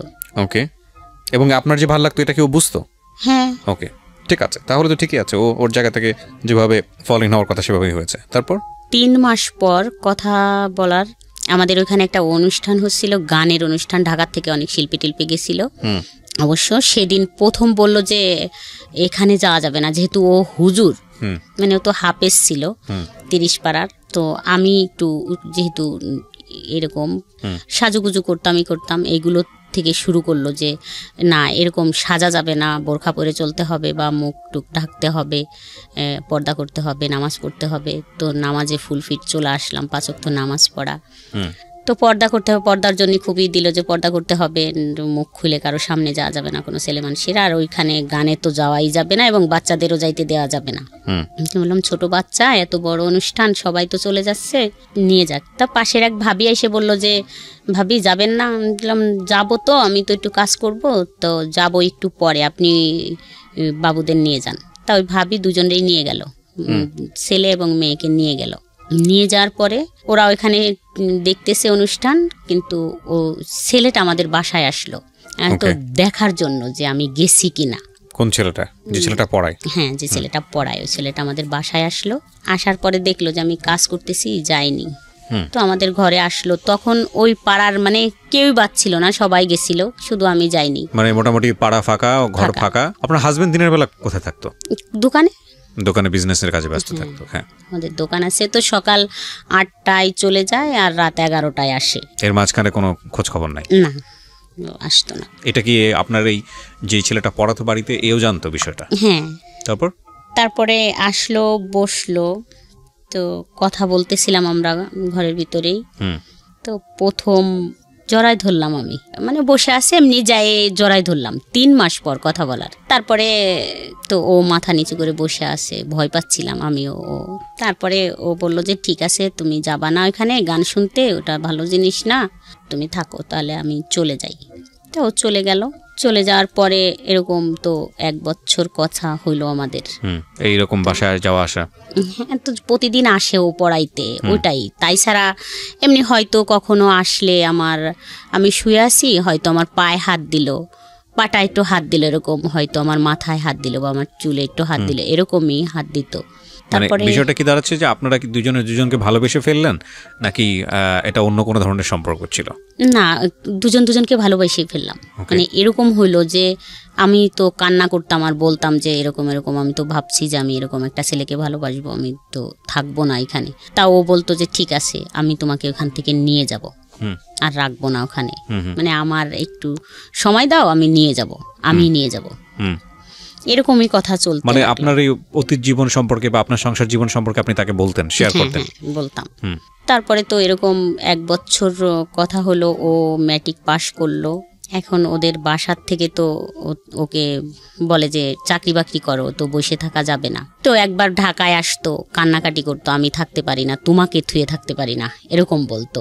তারপরে যখন এরকম কিছু হয় তখন আমি কখনো তো কোনো ছেলের সাথে এইভাবে মিশিনি। আমার ক্লাস 7 থেকে বিয়ে হয়ে যায়, আমি তো আমার হাজব্যান্ডের সাথেই থাকতাম একসাথে এখানে বাসায়।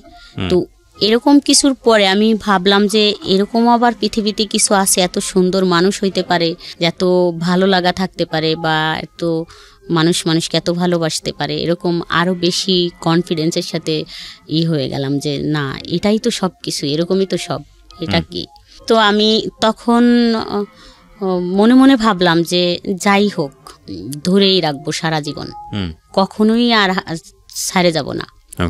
তো অনেক কান্নাকাটি করলাম, কথা বললো যে চিন্তা করো না, আমি শুধুই তোমার, অন্য কারো না। আবার কথাবার্তা বলা শুরু, কথা বলতে বলতে এরকম তো মনে করেন 3 বছর হয়ে যায়। 3 বছর পর একটা বিয়ের অনুষ্ঠান থাকে, ও যায় সেখানে, যাওয়ার পরে বলে যে আমি তো একটা বিয়ের অনুষ্ঠানে আসছি, ফোন দিয়ে তুমি কি এখানে আসবা? তো বললাম ঠিক আছে, আমি রান্না টান্না করি, তারপর রেডি হইলে তুমি নিয়ে যাও। তারপর আমি রান্না শেষ করে আমি তো আমার বাচ্চাদের রাইখে সব কিছু বুঝাই দিয়ে তো বললাম যে ঠিক আছে তোমরা থাকো, আমি যাবো আর আসবো। আমাকে মোটরসাইকেলে নিয়ে যায়। নিয়ে গেলে আমার হাজব্যান্ড বাসায় আসে 12টার দিকে, আমি মনে হয় 11টার দিক বেরোই, বা 10:30 11টা এরকম বাজে। তো 12টা বা 12:30টায় আমার হাজব্যান্ড বাসায় আসে। তখন আইসে মানে আমাকে দেখে না, ওদের দুজনকে দেখে যে ওরা দুইজন বাসায় একা আছে, আমি নেই।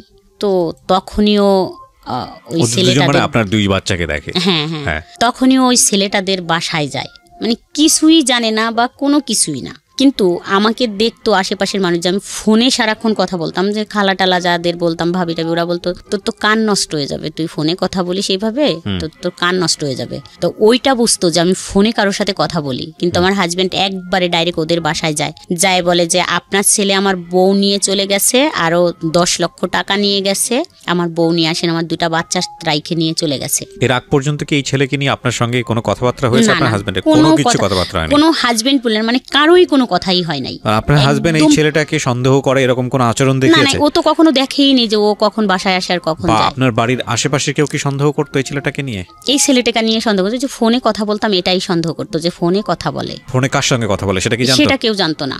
তারপরে ধাম করে গিয়ে সে ওই বাড়িতে গিয়ে বলে যে আপনার ছেলে নিয়ে চলে গেছে। এখন হ্যাঁ, ও ওদের বাড়ি গেছে, যাইয়ে ওর বোন আছে। বাড়ি কত দূর ছিল আপনাদের এখান থেকে? আমাদের থেকে অল্প একটু দূর, কতটুকু বলবো, মানে হাফ কিলোর থেকেও কম। আচ্ছা, হেঁটে যাওয়া গেলে কতক্ষণ লাগে? 5 টাকা রিক্সা ভাড়া বা ভ্যান ভাড়া 5 টাকা। ঠিক আছে, কাছাকাছি। হ্যাঁ, কাছাকাছি একদম। তো যাই বলে, আর আমি তো সত্যি ওর কাছেই ছিলাম, যেহেতু ওই বিয়ের অনুষ্ঠানে। তা ওর বোন হচ্ছে ফোন দিয়ে ওকে বলে যে তুই যে ওকে নিয়ে গেছিস, এখানে তোর হাজবেন্ডটাই সেই দেখ কি করতেছে, ও যদি তোর কাছে থাকে তাহলে ওকে পৌঁছে দি তাড়াতাড়ি, না হলে কিন্তু ঝামেলা করবে। ওই যে ক্ষমতা, সেই ক্ষমতা দেখাচ্ছে। ও আমাকে মোটরসাইকেলে আমার মামা বাড়ি দিয়ে আসে, আমাকে প্রশ্ন করতে থাকে যে আমি কোথায় তোমাকে দিলে ব্যাপারটা ঠান্ডা হবে। তো আমি ভাবলাম যে তাহলে আমার মামা বাড়ি যদি তুমি দিয়ে যাও, তাহলে আমি বলবো যে আমি তো মামা বাড়ি আসছিলাম, তাহলে হয়তো ব্যাপারটা একটু মেনটেন হবে। তো আসলাম মামা বাড়ি দিয়ে, ও মোটরসাইকেল টানতে তো আমাদের বাসার এখানে আইসে আমার হাজবেন্ডের দোকানেই সরাসরি আসছে, আইসে কথা বলছে, আপনি এরকম যায় বলছেন, আপনি আমি ওকে নিয়ে গেছি, কই আমি তো নিয়ে যাই, আমি তো বাসায়, আর আপনার ওয়াইফ কোথায় গেছে আপনি খুঁজে দেখেন, এরকম কিছু বলতেছিল। তখন হচ্ছে আমাদের রিলেশন 2-3 বছর হয়ে গেছে। আচ্ছা। তারপরে আমি যে মামা বাড়ি আমাকে নামাই দিল, ও বাড়িও খোঁজ অনেক হয়ে গেছে, ফোনে তো সবার কাছে জানাজানি হয়ে গেছে, আমাকে পাওয়া যাচ্ছে না, চলে গেছি আমি এরকম। তা ওই মামিরে বললাম, আমার মামিরে, যে মামি এরকম তো করছে, তাহলে আমাকে কিভাবে পৌঁছে দিয়ে আসেন, আমার তো ভয় করতেছে। তারপর বললো তুই সত্যি কথা বলতো, তুই কোথায় ছিলি? তা আমি সত্যি বললাম যে ওর সাথেই ছিলাম। ওই ছেলেটার সাথে ছিলাম, এরকম একটা ছেলের সাথে কথা বলি, ছেলেটা কিন্তু অনেক সুন্দর দেখতে, আর আমি কিন্তু ওর সাথে চলে যাব। ওই মামিকে বললাম আমি কিন্তু ওকে বিয়ে করব, এটা একটু সময় লাগবে ওর চাকরির জন্য, তাই তুমি আমাকে যেভাবে পারো ঘরে দিয়ে আসো। তখন মামির কাছে ডিসক্লোজ করলেন? হ্যাঁ হ্যাঁ বললাম। তো ওই মামি আমার একটা মামাতো ভাইকে ডাইকে বলল যে এই ঘটনা। তা ওই মামাতো ভাই বলল যে তাহলে ছেলেটাকে ডাকতো, তোকে দিয়ে আসার আগে ছেলেটাকে দেখি যে আসলে ছেলেটা তোর কথা মতো যদি সুন্দর হয়, ভালো হয় ছেলেটা, তাহলে আমরাই তোর এর থেকে বের করব, মানে এখানে ডিভোর্স আর ওইখানে বিয়ে দিয়ে দেবো। এরকম কথা হলো। আমি ফোন দেওয়ার সাথে ও আবার চলে আসলো আমার মামা বাড়িতে। তা আসার পর বলল যে কেন আসবো? তা আমি বললাম যে তোমাকে দেখতে চাচ্ছে, যদি কথাটা যেহেতু এরকম হয়েছে যে চলে গেছে, তাহলে ওরা যদি দেখে তোমাকে ভালো লাগে, তা বলছে তাহলে এখানে এরকম কিছুই হবে যে ওখান থেকে ডিভোর্স, আর এখানে তোমার আমার 2-3 মাস অপেক্ষা করার পর তোমার সাথে আমার বিয়ে হবে, ওরা বলতেছে। তা ও রাজি হলো, ও চলে গেল ওখানে। কি করতো তখন? ও তখন কিছু করতো না। বয়স কত তখন ছিল ওর? এসএসসি পাস করছে মাত্র, 19। চিন্তা করেন অবস্থা। ওকে, তারপরে ও যাওয়ার পরে মানে আমার ছোট ভাই ওই আমার মামার বাড়িতে একটা মোটরসাইকেল নিয়ে গেছে। ও যাওয়ার পরে কথা হলো, আমার মামার সাথে কথা হলো, বলল যে পছন্দ করো? তা বললো যে হ্যাঁ। তাহলে কি করবা? বললো যে আপনি যেটা বলেন। মামা বললো তাই কি করবো? আমি কি বলবো তোমারে, ও তো একজনের বউ। তা বললো ঠিক আছে, ওখান থেকে নিয়ে আসার ব্যবস্থা করেন, তারপরে এটা মিউচুয়াল হলে আমি ওকে বিয়ে করব, নিয়ে যাব এখান থেকে, আপনার টেনশন নাই। তারপরে ওইভাবে কথা সেটেল হয়ে ওকে বললো যে তাহলে ঠিক আছে, আমি ওকে উঠাই দিয়ে আসি বাসে।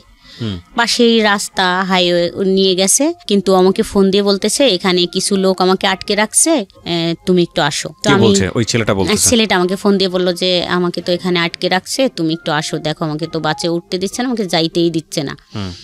এখন বলে তোমার হাজব্যান্ড কাকে কাকে নিয়ে আসতেছে, এখানে তো ঝামেলা। তো আমি দৌড়ে গেলাম, আমার মামি, ওই মামিটাও গেল সাথে, দুজনে দৌড়াই গেলাম। যাই দেখলাম যে আমার ছোট ভাই, মানে আমার ছোট ভাই আপন ছোট ভাই ওখানে দাঁড়ায় আছে, অনেক লোকজন, মানে বিশৃঙ্খল খুবই, একটি হচ্ছে ওকে মারতে যাচ্ছে, এই তুই একজনের বউকে নিয়ে আসছিস হ্যান ত্যান। তাও বলতেছে না আমি তো নিয়ে আসিনি, আমাকে তো ডাইকে আনা হয়েছে, এরকম বলতেছে। ও যাই হোক, পরে আমি যাই দেখলাম যে খুব চিল্লাচিল্লি হচ্ছে।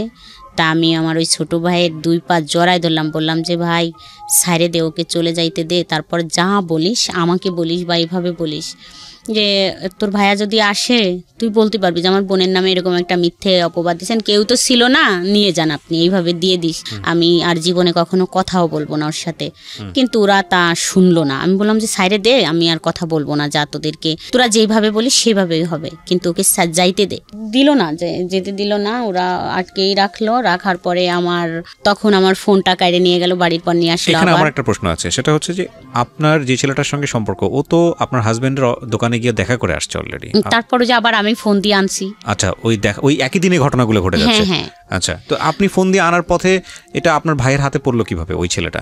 জানি না, ওই আমার মামাতো ভাই বললো যে আমি ওকে আগাই দিয়ে আসি, উঠাই দিয়ে আসি, বাচ্চা ও তো চিনবে না। ও এখানে এসে আপনার সঙ্গে দেখাও করেছে? হ্যাঁ, দেখা করে যে কথা হয়েছে, কথা হয়ে তারপরে চলে গেছে, যাওয়ার পরে ধরা পড়ছে? হ্যাঁ, যাওয়ার পরে রাস্তায় যখন, তখন আপনি আপনার মামাতো ভাইয়ের এখানে? হ্যাঁ, মামা বাড়ি। আমাকে তো মামা বাড়ি নামাই দিচ্ছে। ওকে ফাইন, তারপর তো বাড়ির পার নিয়ে আসলো, খুব মারামারি, আমাকেও খুব গালাগালি করলো। এটা কে করছে? আপনার ভাই? ভাই, চাচি ছিল সাথে, তারপরে আমার হাজবেন্ডের সাথে আরো লোকজন ছিল, মানে মোটামুটি একবারে আউটব্রাস্ট হয়ে গেল এলাকায়, সব একদম সার্কুলার হয়ে গেল, চিচি করার মতো অবস্থা। বাচ্চার তখন বয়স কত? 2টার? বড়জন 4-এ পড়ে, আর ছোটজন 4-5-এ পড়ে মনে হয়, ছোটজন তো নার্সারিতে পড়ে। তার মানে ছোটজন কিছুটা হয়তো বুঝবে না, কিন্তু বড়জন মোটামুটি বোঝার বয়স। খুবই দুঃখজনক আসলে। যাই হোক, তারপর আমার বাবার বাড়ি নিয়ে আসা হলো, আমার মামা বাড়ির থেকে নিয়ে আইসে ওখানে খুব মারামারি ধরাধরি হইলো। তো খুব হাতে পায়ে ধরলাম যে মারামারির দরকার নাই, ঠিক আছে যা বলবে সেটাই শুনবো, ছেড়ে দাও। তারপরে ওরকম করতে করতে রাত হয়ে গেল। রাত্রে ওখানে আমরা থাকলাম সবাই, ওই ছেলেটাও থাকলো, ওকেও ছাড়লো না। পরের দিন আমার হাজবেন্ড আমাকে এবং ওই ছেলেটাকে নিয়ে আসলো বলমারিতে, মানে আমাদের যেখানে আমরা ভাড়া থাকি। আপনার হাজবেন্ড নিয়ে আসলো ছেলেটাকে এবং আপনাকে, দুজনকে? হ্যাঁ। প্ল্যান কি ছিল? দুজনকে নিয়ে কোথায় কি করবে? কিছুই না, ওকে ছেড়ে দিল, ওর বাসায় নামাই দিল গাড়ির থেকে, আর আমাকে নিয়ে বাসায় চলে আসলো। আচ্ছা, ইন্টারেস্টিং। তো বাসায় আসার পর আমার তো ফোন টোন কাইরে নিয়ে গেছে, তখন মামা বাড়ির থেকে ফোন টোন নেই। হ্যাঁ, না কিন্তু যখন লোকজনের মধ্যে ধরে এই পেটাপিটিটা হচ্ছে তখন ওই ছেলেটা কি বলতেছিল? তার মাঝখানে বলল যে ও তো চুপ একদম, ওকে তো যে পাচ্ছে সেই মারতে যাচ্ছে, থাবড়াথাবড়ি মানে মারতে যাচ্ছে। ওর এলাকার লোকজন, ওর বাড়ির লোকজন কেউ নাই। ওর এলাকায় ওর চাচাকে বলছিল, ওর চাচা তো হতভম্ব, ওর চাচা খুব ভালো নাম করা লোক। তারপর নিয়ে আসলো যখন, পরের দিন, সেদিন তো সকালবেলা আমি বাসায় কাজ করলাম, পরের দিনকে থেকে হলো এরকম শুরু হলো আইসে বলা যে চলে গেলে, বাইরেই চলে গেলে, 10 লক্ষ টাকা নিয়ে গেলে, এত সোনা নিয়ে গেলে। তো আমার এতটাই রাগ হচ্ছিল তখন যে এটা কি বলে 10 লক্ষ টাকা, 10 টাকাই তো কোনো দিন দেয়নি, তো 10 লক্ষ টাকা কি করে নিয়ে গেলাম। মানে শুধু এটাই আমার তখন রাগ হচ্ছিল যে আমি 10 লক্ষ টাকা কোথায় পাইলাম। আর বলতো যে আমি মানে তখন 2টা ব্লাউজ বানাইছি, বলে কি 2টা বানাইছি তা মানে 100টা ব্লাউজ বানাইছি। এটা আমাকে এতটাই করলো যে 100টা ব্লাউজ বানাচ্ছি। তাই একজন এসে বললো যে 100টা ব্লাউজ বানাই নিয়ে গেছো আর 10 লক্ষ টাকা নিয়ে গেছো, এরকম বলতেছে, সোনা টোনা সব নিয়ে গেছো। তো খুব খারাপ লাগলো যে যা বলছে তো থাকবোই না এখানে, আর থাকবো না। তখন আবার ফোন টোন নাই কাছে যে একটু যোগাযোগ করব। 5 দিন চলে গেল এরকম কথা শুনতে শুনতে। আমি তো খুব হয়ে গেলাম যে এত কথা আর শুনতে ভাল লাগতেছে না। পরে আমার মেয়েটাকে পাঠালাম ওদের বাসায়, মানে ওদের ওইখানে, বললাম যে যাও তো তুমি দেখা করে আসো গে কি করে। তা ও গেল, ও তখন মাদ্রাসায় পড়তো, মনে হয় ক্লাস 6-এ পড়ে। গেছে, যায় দেখে কি খুব জ্বর, খুবই জ্বর, যে মারামারি করছে, অত চিল্লাচিল্লি করছে, ভয় পেয়ে গেছে, খুব জ্বর, শুয়ে আছে।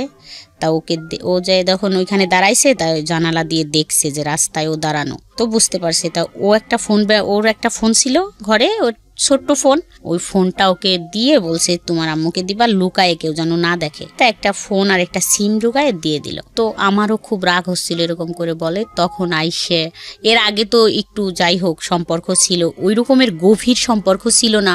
তখন হয়তো যদি একটু সহানুভূতি দেখাইলে মনে হয় বাদ হয়ে যাইতো বা কথা বলা, ওই যে 5 দিন বলিনি, আস্তে আস্তে ঠিক হয়ে যাইতো। কিন্তু ও ফোনটা দিল, আর ও তো ছেলে মানুষ, হয়তো মনে মনে ভাবছে যে আমাকে মারলো এইভাবে, যা কিছু একটা করবই। তারপরে ফোনটা দিল, তো লুকায় লুকায় কথা বলতাম। তারপরের থেকে তো সব আরো বেশি হইলো, যা এখান থেকে এখানে আর থাকবো না, ওরকম 10 লক্ষ টাকা নিয়েই পলাবো।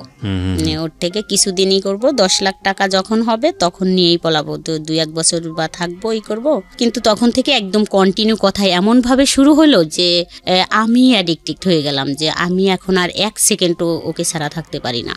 তখন থেকে আমার হাজবেন্ডের সাথে আমি টোটালে 3 বছর একটানা শুধু হাই হ্যালো কথা, যেমন এমনই একটানা 3 বছর একই ছাদের নিচেই থাইকে, কি বলবো, কখনো সে আমার দিকে একটু ফিরেও তাকায়নি।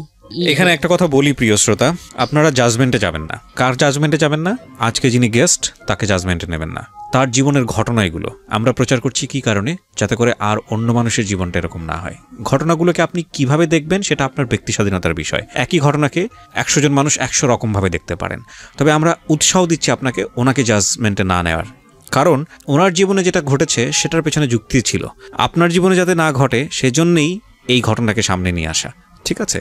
এটা মনে রাখতে হবে যে একটা মেয়ে প্রাপ্তবয়স্ক হয়ে একজন মানুষের সংসারে যাওয়া, প্রাপ্তবয়স্ক শব্দটা এই কারণে বলছি, শুধু বয়স বাড়া না, জ্ঞানের দিক থেকে প্রাপ্তবয়স্ক হওয়া, শরীর বা প্রকৃতিগতভাবে যে প্রাপ্তবয়স্ক ব্যাপার আসে সেগুলো হওয়া, তারপরে একটা মানুষের সংসারে গিয়ে সেটাকে মানিয়ে নেওয়া। কিন্তু একটা জিনিস দেখেন, ওর ক্লাস 7-এ থাকতে বিয়ে হয়েছে এবং উনি বুঝেই না বিয়ে কি, সেরকম সময় একটা বিয়ে হয়ে গেল। সাবালক হওয়ার বিষয়টাও বিয়ের পরে, এবং তারপরে সংসার জীবনে গিয়ে কিছু জায়গায় ডেফিসিয়েন্সি পেয়েছে, সেগুলো মানুষের কাছ থেকে জানার পরে, তারপর একটা ছেলের সাথে ইনভলভ হওয়া, সেখানে গিয়ে এগুলো তার বয়ঃসন্ধিকালে ঘটনাগুলো ঘটছে। সুতরাং একটা মানুষকে যদি আপনি ওইটা চিন্তা করেন যে একটা ঘরে থেকে সে আরেকজনের সঙ্গে প্রেম করছে বা অন্যান্য বিষয়গুলো করছে, হ্যাঁ অবশ্যই এটা অযৌক্তিক, অন্যায়, কিন্তু এটাও মানতে হবে যে সে যে পারিবারিক ব্যাকগ্রাউন্ড থেকে এসছে বা তার যে বয়স, সেই জায়গাটা থেকে এগুলা তার জায়গাটা থেকে প্রাসঙ্গিক ছিল নাকি অপ্রাসঙ্গিক ছিল।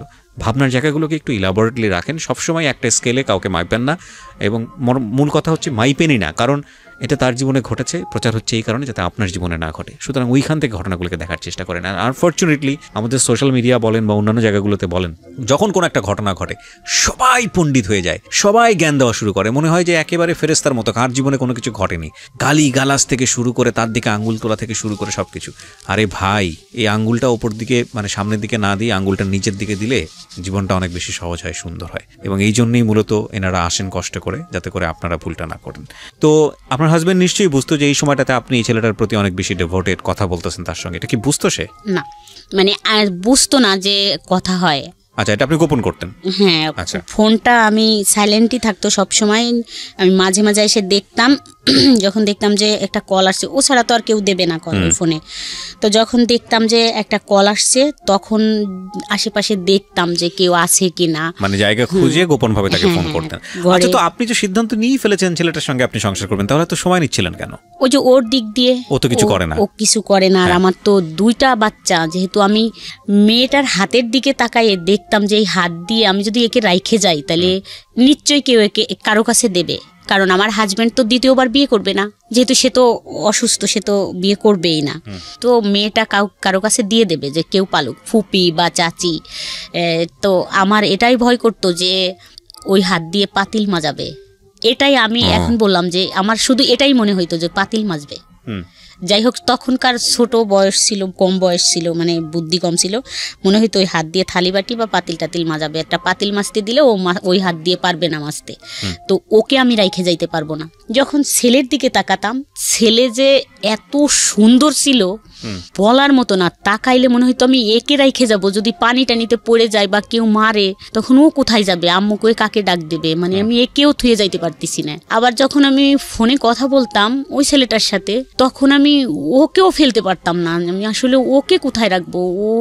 ও খুব কানাকাটি করা শুরু করলো যে আমি তোমাকে ছাড়া থাকতেই পারি না।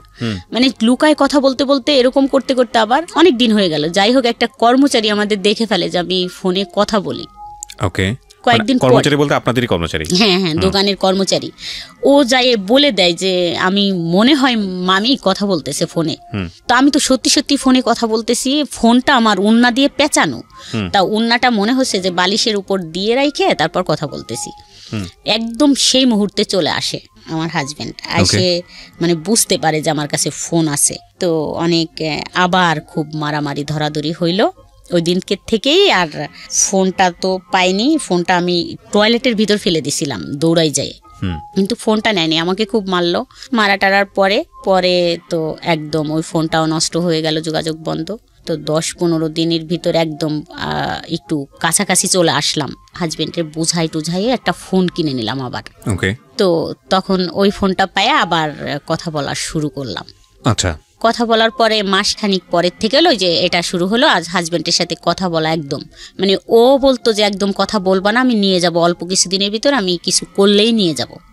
আরেকটা কথা বলি যে ও হচ্ছে এমন অনেক বড় ব্যবসায়ী, কিন্তু একটা চকলেটও কোনোদিন হাতে করে আনে না, এরকম কোয়ালিটির। এরকম চললো 3 বছর। তো ওর থেকে কোনো নাই, রেসপন্সও নাই, যে কথা বলে না, আমি সুপাই ঘুমাই বা খাটে যাচ্ছি না, এরকম কোনোদিন বলেনি যে এখানে কেন ঘুমোচ্ছ। যাই হোক, 3 বছর পরে হচ্ছে অনেক কান্নাকাটি শুরু হয়ে গেল।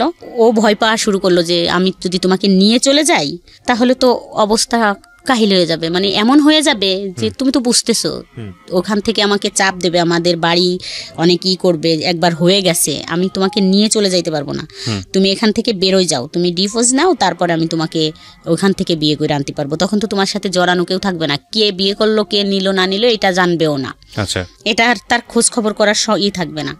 কিন্তু আমি কিছুতেই এটা আর করতে পারতেছিলাম না। মানে আমার হাজবেন্ড এমন হলো যে একদম টু শব্দই করে না, বাসায় আসলে সে মানে একটা হেঁচিও দেয় না, একদম আসে চুপ করে কাঁথা মুড়িতে শুয়ে আসে, মানে শুয়ে আসে। কোর্সটা কি দেখাবো, একটু ঝগড়া হইলে না হয় বাপের বাড়ি মানুষ চলে যাইতে পারে যে একটু ঝগড়া হয়েছে যাও আমি আর এটাই করবো না, কিন্তু এই ঝগড়াটা ও বুঝে গেল যে কথা হয় কন্টিনিউ ওই ছেলের সাথে। তো একদিন এরকম করে একদিন রাতে আমি কথা বলতেছিলাম 11টার দিক, এইটা আবার 3-4 বছর পরে। তো বাসার গেটের সামনে দাঁড়ায় কথা বলতেছি, দেখলাম যে ঘুমাচ্ছে, আমি আসতে ফোনটা নিয়ে বাইরে এসে কথা বলতেছি, 11টা বাজে মনে হয় তখন রাত। তা দেখলাম যে উঠে এসে আমার পিছন থেকে একদম চুল ধরে টানে নিয়ে গেল বাসার ভিতরে। আপনার জামাই? হ্যাঁ, আমার হাজবেন্ড নিয়ে যায়, ফোনটা লাইনেই আছে, খুব মারামারি মানে মারলো, কান্না করতেছিলাম, ফোনটা কাড়ে নিনি, ফোনটা আমার হাতেই আছে, আমাকে খুব মারার পর ও শুনলো। তো তখন ও বললো যে হয়তো বাসায় কথা বলছে ওর মার সাথে, তো তখন বেকার। তো মারটার শোনার পরে তো আমাকে পরের দিন সকালে ফোন দিল 10টার দিক, বললো যে তুমি কি বাসায় আসতে পারবে আমাদের। কাকে ফোন দিল? আমাকে ফোন দিল। যে ছেলেটার সঙ্গে আপনি প্রেম করেন সেই ফোন দিল?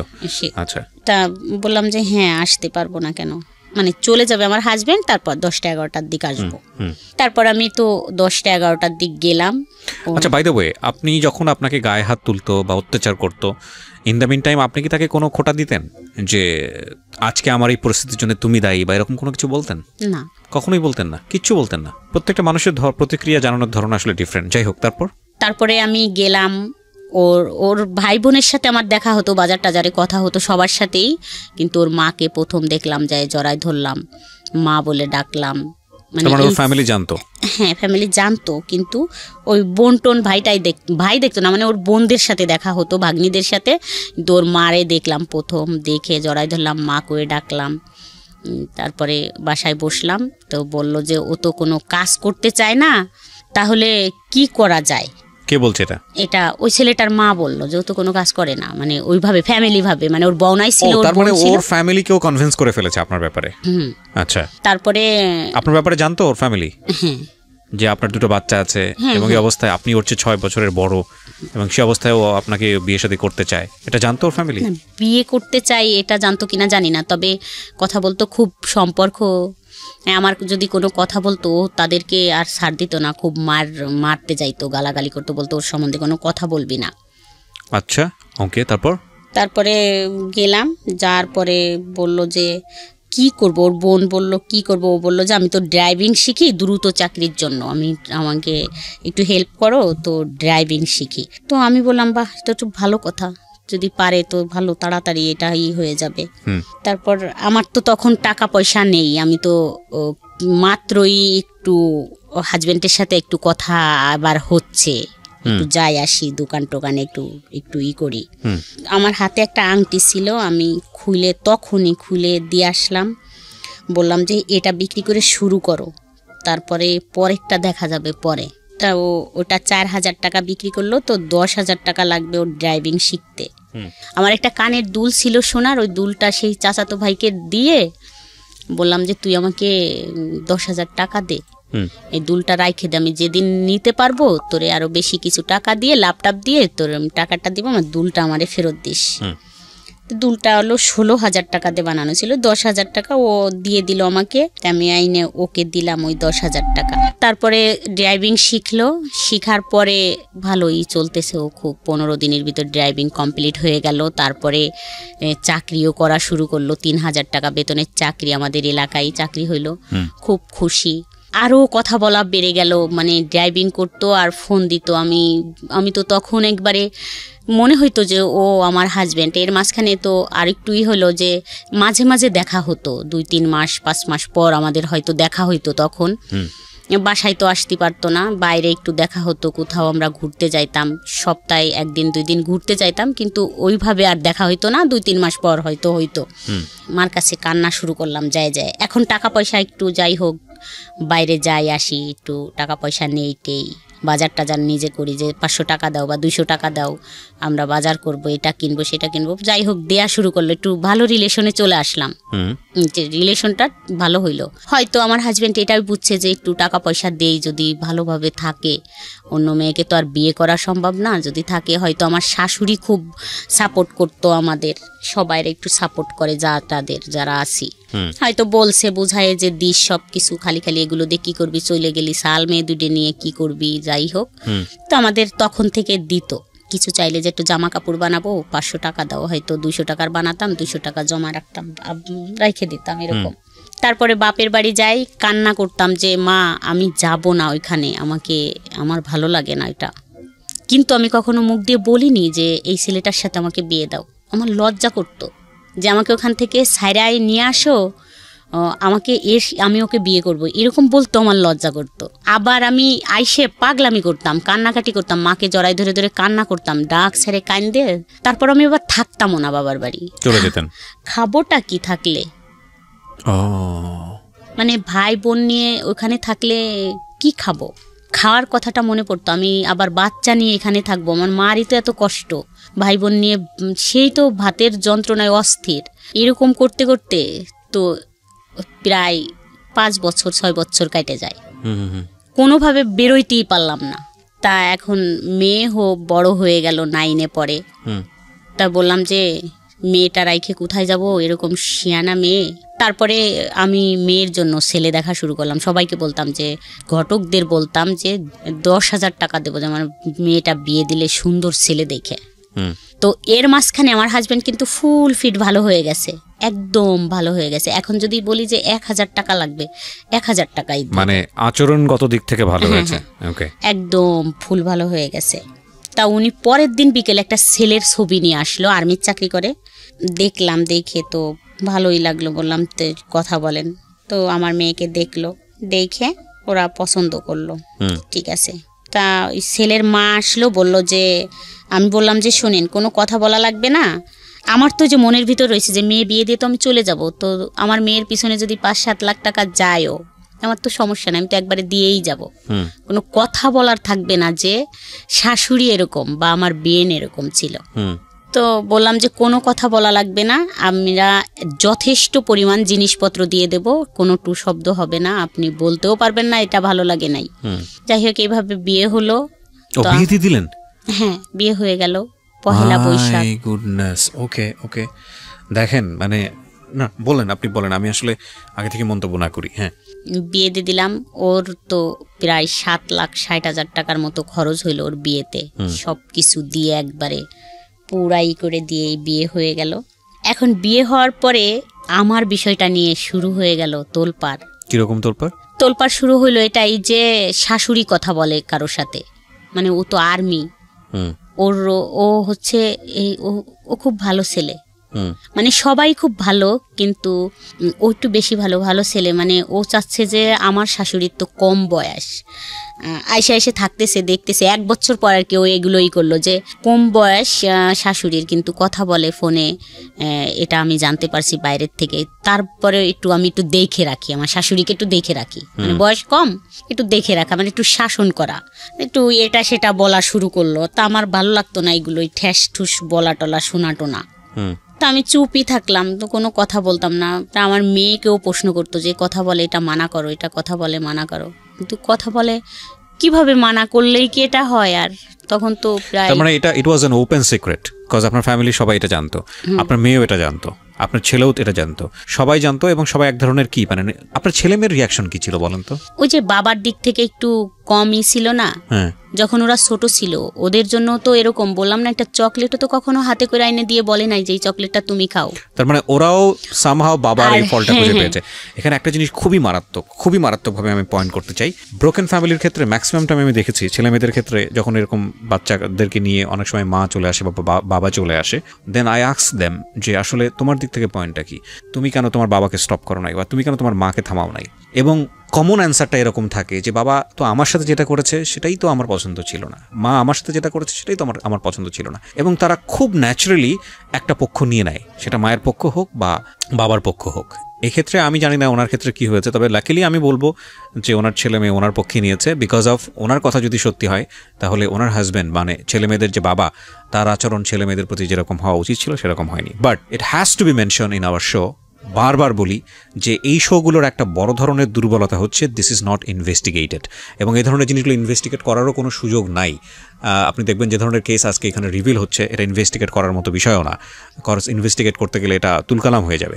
আর প্রথম কথা হচ্ছে আমরা ইনভেস্টিগেট করতেও চাই না, বা আমাদের এটা একটা দুর্বলতা, আমরা সেটা বলি। তো সেই জায়গাটা থেকে একটা গল্প বিশ্বাস করা, চরম পর্যায়ে বিশ্বাস করার একটা যৌক্তিক ব্যাখ্যা অনেক সময় প্রশ্নবোধক, মানে যদি বলি যে আসলে বিশ্বাস করাটাও একটা প্রশ্নবোধক ব্যাপার হয়ে দাঁড়ায়। কারণ একজন মানুষ যখন নিজের গল্পটা বলেন তখন কিন্তু তিনি নিজেকে সাফাই করেন, খুব স্বাভাবিকভাবেই সাফাই করেন। তো সেই জায়গাটা থেকে তাকে বিশ্বাস করাটা খুব কঠিন। আমরা এই জন্য বলিও যে আমাদের এই গল্পটা যে হুবহু আপনাকে বিশ্বাস করতে হবে বিষয়টা এরকম না, তবে মোরাল অফ দ্য স্টোরি আছে যে কারণে আপনি শুনতে পারেন, যেটা হয়তো আপনার ব্যক্তি জীবনে কাজে লাগবে। জি বলেন। তারপর তো আপনার ছেলে মেয়ে কখনোই আপনাকে বারণ করেনি বা কখনোই আপনাকে প্রশ্ন করেনি যে মা এই কাজটা ঠিক হচ্ছে না বা এটা করো না? না, কখনো এরকম ওরা বলেনি। কারণ হচ্ছে আমার ছেলে হচ্ছে বিরিয়ানি খাইতে খুব পছন্দ করতো। যদি ও বলতো যে আমি একটু বিরিয়ানি খাবো, তো ও মনে হয় 10 মিনিটই সেটা হাজির করতো। ও আচ্ছা, ও আপনার ছেলে মেয়েদেরকেও পছন্দ করতো? হ্যাঁ, মানে ও ওদের পছন্দের জিনিসগুলা, যে আমার মেয়ের যদি কিছু লাগতো, যদি বলতো এটা আমার লাগবে, ওর বাবাকে কখনো বলেনি যে এটা লাগবে, ওকে বলতো। আর আমি এইভাবে মানে একটু তৈরি করতেছিলাম। যে খুবই বড় ব্যর্থতা একজন বাবার, খুব বড় ব্যর্থতা এটা, মানে unfortunately this is very bad thing. দেখেন আপনার জায়গায় কি করেছে না করেছে সেটা অন্য বিষয়, কিন্তু বাবা তো বাবাই, সে তো দুনিয়াতে নিয়ে এসছে দুটো বাচ্চা with the name of Almighty Allah. So তাদের প্রতি এই দায়িত্বটা যদি সে পালন করতে না পারে, দিস ইজ ভেরি আনফরচুনেট। বুঝতে পেরেছি আমি, যে কারণে তো তাদের দিক থেকে কোনো ক্লেম ছিল না, কিন্তু জামাই সংসারে আসার পরে এটাকে স্টপ করতে চাচ্ছিল আপনার মেয়েকে দিয়ে বা আপনাকে অন্যভাবে কাউকে দিয়ে বলিয়ে। তারপর কি হলো? তারপরে ও মানে জামাইটা বলতেছিল কথা বলা বন্ধ করে দেওয়া হোক, তারও মান সম্মান আঘাত লেগেছে। তার খালি তাকে মানুষ বলতেছিল যে তাকে নাকি কে বলছে যে তোর শাশুড়ির তো কঠিন সম্পর্ক, সব ডিটেলস বলছে, অমকের ছেলে বা এই ড্রাইভিং করে বা এখানে এই করে। তারপরে বলতেছিল যে কথা বলা বন্ধ করে দেয়া হোক, কিন্তু আমি কখনো এটা করিনি। কেন কথা বলা বন্ধ করে দেব? তাকে ছাড়া তো বাঁচবই না, তাই কথা বলা বন্ধ করব কি করে? তো জামাই যখন বলতেছিল তখন আমার মেয়ে একদিন এসে আমাকে বলল যে এরকম করে বলল, তুমি তো আসলে একটা বিয়াদব মা। এটা জামাই বলল আপনাকে? না, মেয়ে বলল। মানে মেয়েকে টর্চারিং করতেছে যে তোমার মাকে বলো না কথা বলা বন্ধ করতে, কথা বলতেছে। তা আমি একদম চোখ দিয়ে পানি বেরোয় গেল যে তুমি এটা কি বললে। তো আমি জোরে একটা থাপ্পড় দিলাম, দিয়ে বললাম যে আমার জায়গায় আসো, তারপর বুঝবা কষ্টটা কি। আর তুমিও একদিন কিন্তু কাঁদবা, মানুষের জীবনে কিন্তু সব সুখ থাকে না। যাই হোক, তখন সেদিন হয়ে গেল, ও কান্না করলো, আমিও কান্দে, দুজনে আবার কথা বললাম। যাই হোক, ও আর কিছু বলেনি। যা ওর হাজব্যান্ড যখন বলে, মানে আমার জামাই যখন বলতো ওকে, ও নাকি চুপ থাকতো, কথা বলতো না, আর কোনো কথা বলেনি। ও হ্যাঁ না যে তোমার মা কথা বলে বা তোমার মার সম্পর্ক আছে এটা নিয়ে ও আর কথা টথা বলে নাই। কিন্তু এখন আমাদের চুপ হয়ে গেল সব কিছুতেই, যে এইভাবে সম্পর্কটা শুরু হইলো যে ও এখানেই থাক। ছেলেটা মনে হয় ভাবলো যে ওখানেই থাক, ওর বাচ্চা কাচ্চা জামাই, আর আমি এখানেই থাকবো। কন্টিনিউ কথা বললাম বা দেখা করলাম মাঝে মাঝে, এরকম হয়তো ও ভাইবে নিল। ওর ফ্যামিলির থেকেও বললো যে মেয়েটা এরকম, তুই কি করবি, তোর জীবন আছে তো, তুই বিয়ে টিয়ে কর, দেখিস ঠিক হয়ে যাবে। ওর ফ্যামিলির থেকে চাপ শুরু হয়ে গেল যে বিয়ে দেওয়ার জন্য, যে বিয়ে করো বিয়ে করো। এরকম যাইতে যাইতে একদিন হঠাৎ 17 সালে আমার সাথে ঝগড়া হয়। তো আমি বৃহস্পতিবার সারাদিনই ফোন বন্ধ রাখি, কথা বলি না। সন্ধ্যায় একটু খুললাম, দেখলাম একটা কল আসছে, তা আমি আবার দিলাম, তা ধরলো না। তা পরের দিন সকালবেলা আমি বসে আছি, ওর এক ভাবি আসলো। তা আসলে 9টা-10টা বাজে, তখন বললো যে ভাবি জানেন। আমি বললাম কি? বলে যে অমুকের তো বিয়ে, মেয়ে দেখতে যাচ্ছে।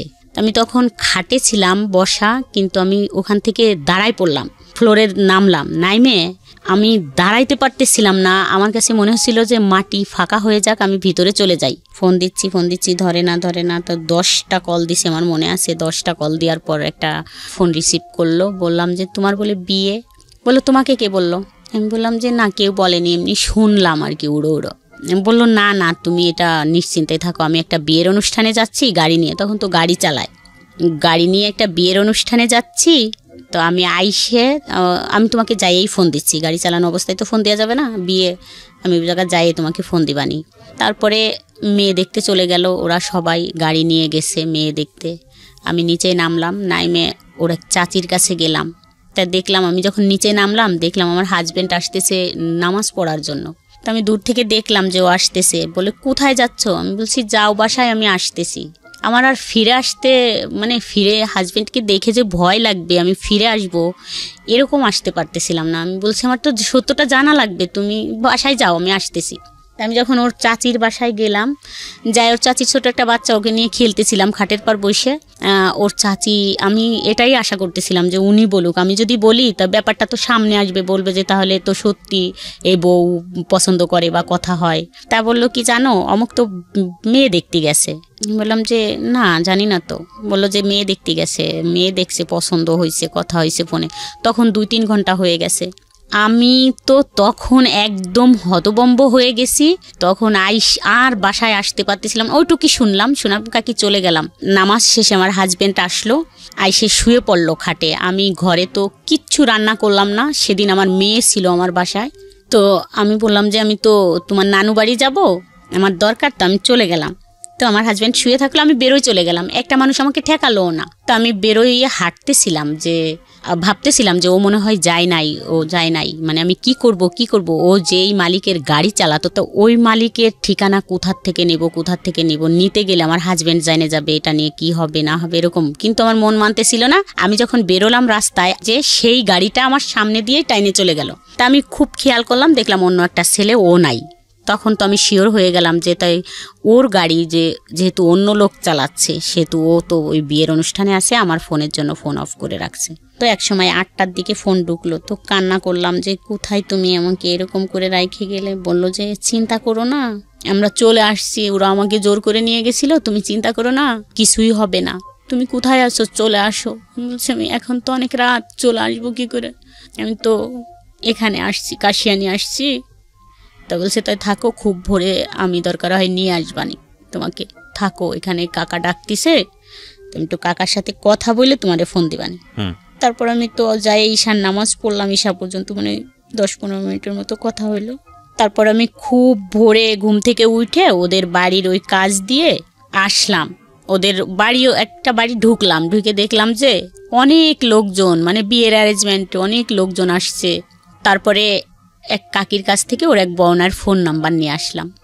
তো ফোন দিলাম, দিলে সবাই ফোনটা ওই বউনাই করলো যে এই অমুক ফোন দিছে। ফোনটা কাইটে দিয়ে ফোনটা বন্ধ করে দিল, আর ফোন কথা হলো না।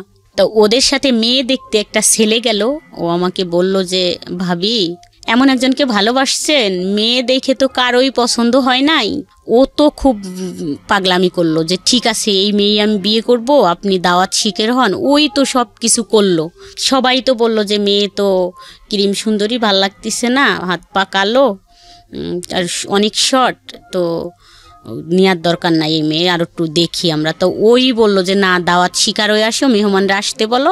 তো আমি শুনে ওইখান থেকে আবার আমার হাত পা মনে হচ্ছে ঠান্ডা হয়ে গেল, তাহলে তো বিয়ে হয়ে যাবে। আমি বাসায় এসে আমার সমস্ত মাল জিনিস গুছাইয়ে আমি আমার শ্বশুর বাড়ি চলে গেলাম। বললাম যে আমি বাসা ছাড়ে দিলাম, এখানে আমি আর থাকতে পারবো না। বাসাটা ছাড়ে আমরা চলে গেলাম, ট্রাক ভরে মাল জিনিস নিয়ে চলে গেলাম।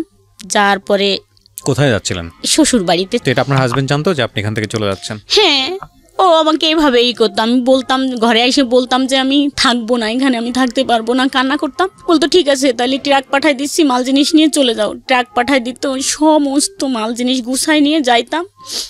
আবার 2 দিন 3 দিন থাকার পর 1 সেকেন্ড ওখানে আর যাওয়ার পরই দাঁড়াইতে ইচ্ছা করতো না, আমি আবার ওইখানে চলে আসতাম। তো আমার জিনিসপত্র নিয়ে আবার চলে আসতাম। হ্যাঁ, আমার হাজবেন্ডের বাসাটা ছাড়তো না, কিন্তু আমাকে কিছু মাল জিনিস দিয়ে, কিছু জিনিস রাখতো, টিভি থাকতো, ফ্রিজ থাকতো, কিন্তু 2টা একটা খাট, ওয়ার্ড্রোব, ড্রেসিং টেবিল এগুলো দিয়ে বলতো যে একটা ট্রাক ভাড়া করে যাও, নিয়ে চলে যাও। আমি চলে যাইতাম। এরকম করতে করতে ছেলে বলল যে এখানে আর থাকা সম্ভব না, রান্না টান্না করে না, খাওয়া দাওয়া সম্ভব না, খেয়ে কতদিন থাকবো। ছেলে মানে কোন ছেলে? আমার ছেলে। মানে বিষয়টা হচ্ছে ছেলেও জানতো যে মা এরকম ভাবে কারোর প্রতি ফলিন, এবং এই কারণে এই জিনিসগুলো হচ্ছে। তাহলে জিনিসটা বোঝেন যে কতটা এক্সট্রিম লেভেলে হলে পরিবারের অন্য সদস্যরাও এটাকে না মেনে উপায় নেই, এরকম একটা জায়গায় চলে গিয়েছিল। জি বলেন। তারপর বুধবারে আমাকে ওর বড় ভাই ফোন দিয়ে বলে যে তুমি কি জানো অমুকের বিয়ে? বললাম না ভাইয়া জানি না তো, ওর তো বিয়ে সোমবারে, তো তোমরা যাইও। বাবুর কথা বললো, আমার ছেলের কথা বললো, ওকে নিয়ে যাইও, আর যাই হোক যাইও তোমরা, তোমাদের দাওয়াত থাকলো। আমার মনে এরকম হইলো যে বলে দেব, সব কথা বলে দেব, আমি যেহেতু সুখী হইতে পারলাম না, তো ওকেও সুখী হইতে দেবো না, এরকম মনে আইসে গেল যে যা বলে দিব সব কিছু। তাই বললাম, ওর ভাইকে বললাম যে একটু ফোন দিবেন। ওর ভাই বললো আমি তো কেবলমাত্র আসছি, তো কালকে হচ্ছে ওর গায়ে হলুদ, আর ওদের বাড়িও গায়ে হলুদ, তা কি কথা বলবেন? আমি যে যাই দিয়েন ফোন। তো যাই হোক, বাবুকে রাইখে আমি যখন সন্ধ্যায় ব্যাকে আসতেছিলাম, তখন বাবুর ফোনটা আমাকে দিয়ে দেয়, মানে আমার ছেলে যেই ফোনটা ব্যবহার করে ওই ফোনটা আমাকে দিয়ে দেয়। ও ছোট একটা বাটন ফোন ওকে রাইখে ওকে দেওয়া হয়। তা ও ফেসবুক চালাতো ওই তখন থেকে। তা আমি ওই ফেসবুক দেখতে দেখতে আসতেছিলাম, আমাকে বুঝাই দিল যে আম্মু এইভাবে দেখো। তো দেখতে দেখতে আসতে আসতে তখন আমি একটা লেখা পড়লাম যে অধিকার কেউ কাউকে দেয় না, আদায় করে নিতে হয়। কোথায় বললেন? বাসের মধ্যে? হ্যাঁ, বাসের ভিতর এই লেখাটা আমি পড়লাম যে অধিকার কাউকে দেয় না কেউ, কিন্তু আদায় করে নিতে হয়। তখন আমার একটা হলো যে তাহলে আমার অধিকার আমি আদায় করেই নিব। আবার আর একটা হয়ে গেল, মাথার ভিতর ঢুকলো যে একে তো আমি সুখী হইতে দেবো না, বলে দিব আমি এই সব কথা বলবো ওদের, এই জন্য যাতে ও বিয়ের পর কোনোদিন আমাকে ফোন না দিতে পারে। এটা একটা ছিল আমার পয়েন্ট ছিল যে ও যাতে কোনোদিন আমাকে হ্যালো না বলতে পারে। আর দ্বিতীয়ত অধিকার তো দেবে না, অধিকার আদায় করে নিব, এতে যদি আমার অধিকারটা ফিরে আসবে। তো আমি এসে রাত 11টার দিক ওদের বাড়ির ওইখানে নাইমে দেখি যে গানের শব্দে কান ঝালাপালা। তো আমি আর ফোন টোন দিলাম না, আস্তে হাইটে বাসায় আসলাম, আইসে ঘুমাইতে পারলাম না, শুয়ে থাকলাম। খুব ভোরে উঠছি একদম ফজরে। তা আমি ওর শ্বশুর বাড়ি গেলাম, ওই যে প্রশ্ন করব যে আমি তোমাকে 4টা প্রশ্ন করলে তুমি কি উত্তর দেবে। তো যাই বললাম, ওরা মনে করলো যে আমি মনে হয় ওর কলিগ, এই জন্যই দেখতে আসছি। তো যার সাথে বিয়ে সেই মেয়েটাকে ডাকলো, দেখলাম। মেয়ের মাকে বললাম যে আন্টি আমি একটু কথা বলবো, আপনি কি শুনবেন? তা বললো আচ্ছা ঠিক আছে। উনি আমাকে পাশে ডাইকে নিয়ে গেল, নিয়ে আমি ফোন দিলাম, ফোন দিয়ে বললাম আমার ফোনে তো টাকা নাই, ব্যাগ দাও। সাথে সাথে ব্যাগ দিল। ওই মেয়ের খালা আর মা আমার সাথে থাকলো। ব্যাগ দেওয়ার সাথে তো ওই মেয়ের খালা ঢাকা থাকে, খুব চালু, বলল যে বাহ ভালো ব্যাপার তো, ব্যাগ করতে বলার সাথে ব্যাগ দিয়ে দিল, তাইলে তো কিছু একটা আছে রং। তা বললো যে দেখছিস আপা, ব্যাগ করার বললো যে ব্যাগ দাও, টাকা নাই, সাথে সাথে ব্যাগ দিল, তাইলে তো ওই ছেলের কিছু, মানে আমি কিছুই বলছিলাম না তখন। ওরা বলে যে যাই হোক বিয়ে ভাঙতে গেছে, কিন্তু আসলে আমি বিয়ে ভাঙতে গেছিলাম না। তা আমি ফোনটা হ্যালো বলার সাথেই ওর শাশুড়ি আরেকটা ছেলেকে ডাইকে নিয়ে আসলো, এই ঘুমের থেকে ডাইকে উঠালো, এই আই তো দেখতো এখানে কি হয়েছে। তা ওই হ্যালো বললো, ব্যাগ দেওয়ার পরে হ্যালো বলার সাথেই ওরা চিল্লাচিল্লি করলে আমি ফোনটা কেটে দিলাম। কাটার সাথেই মানে ফোনটা আমার কাইরে নিয়ে গেল ওই যে মেয়েটা, ওর খালা শাশুড়ি। আচ্ছা, ফোনটা কাইরে নিয়ে গেলে ওখানে অনেক মেসেজ ছিল ওর দেওয়া, ওই মার্চেই, ওর বিয়ে মার্চেরই মেসেজগুলো ছিল। ওই মেসেজগুলো দেখলো, অনেকগুলো ছবি ছিল, যাই হোক আমার ছবি ছিল, ওর একসাথে ছবি ছিল, এগুলো দেখলো, কল রেকর্ড দেখলো, সব কিছু, কালকে কথা হয়েছে, আজকে কথা হয়েছে, যে কয়বার কথা হয়েছে, যাই হোক সব কিছু দেখে ফোনটা আর দিল না। আর আমাকে বলা হইলো যে তুমি কোথা থেকে আসছো। আমি তো হতবম্ব, একদম চুপ।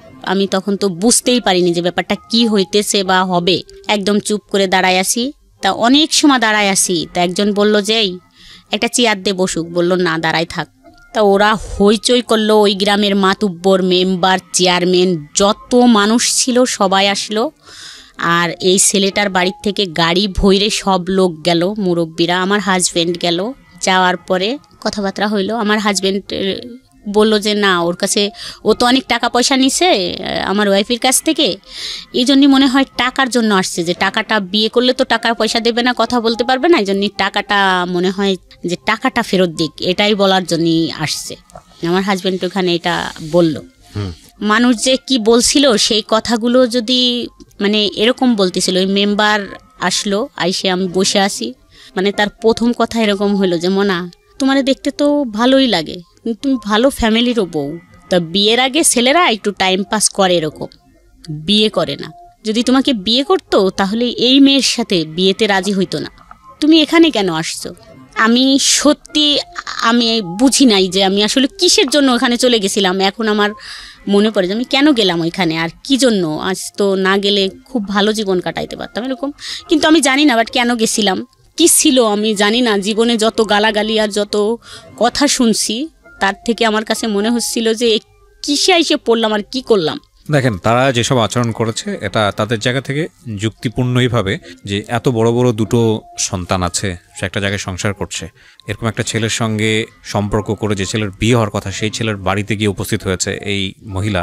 আপনার ব্যাকগ্রাউন্ড তো তারা জানে না। আজকের এই গল্পে যেভাবে আপনি বলেছেন, তবুও 2 ঘন্টার সময় এনাফ না একটা মানুষের পুরো গল্প আনার জন্য।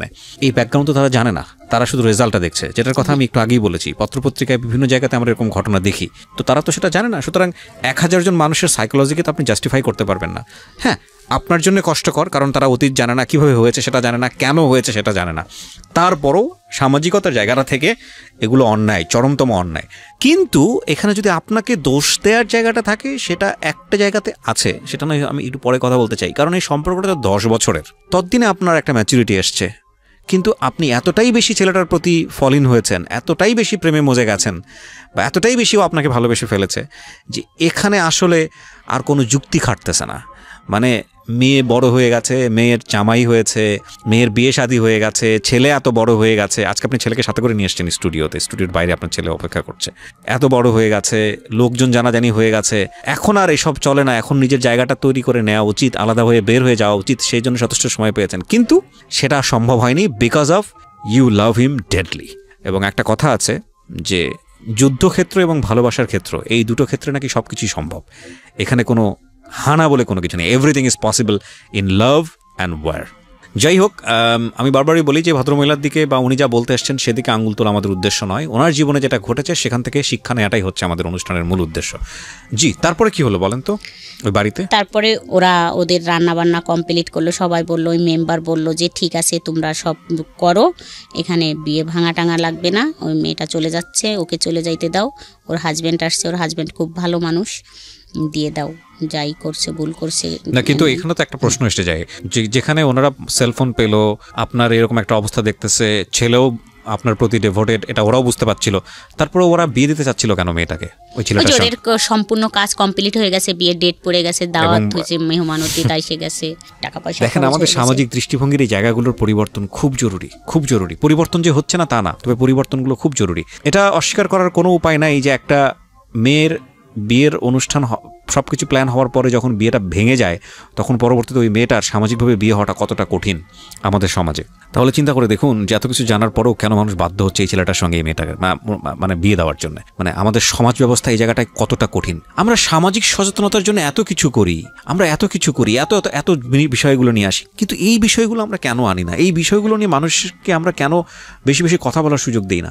আমাদের এই সামাজিক চিরায়ত এই যে প্রতিবন্ধকতাগুলো একটা মেয়ের জন্যে বা একটা মানুষের জন্য, এগুলো নিয়ে আমরা কেন কথা বলি না? এগুলো নিয়ে আমরা কেন ওপেন টক করি না, যাতে করে এই জায়গাগুলোর পরিবর্তন হয়? খুবই জরুরি। তো কি হলো এরপরে? ওই ছেলেটার কি হলো, আপনি যাকে লাভ করতেন? তারপরে ওখান থেকে ওদের তো সবাই মেম্বার বলে দিল, পরে আমার হাজব্যান্ড আমাকে নিয়ে আসলো, আইনে আমার শ্বশুর বাড়িতে আমাকে রাইখে দিল, মানে বাসায় আর আনলো না। আর আমার ছেলে তো তখন ঢাকায় দিয়েই আসছে, যে শনিবারের দিন আর রবিবারের দিন এই ঘটনা।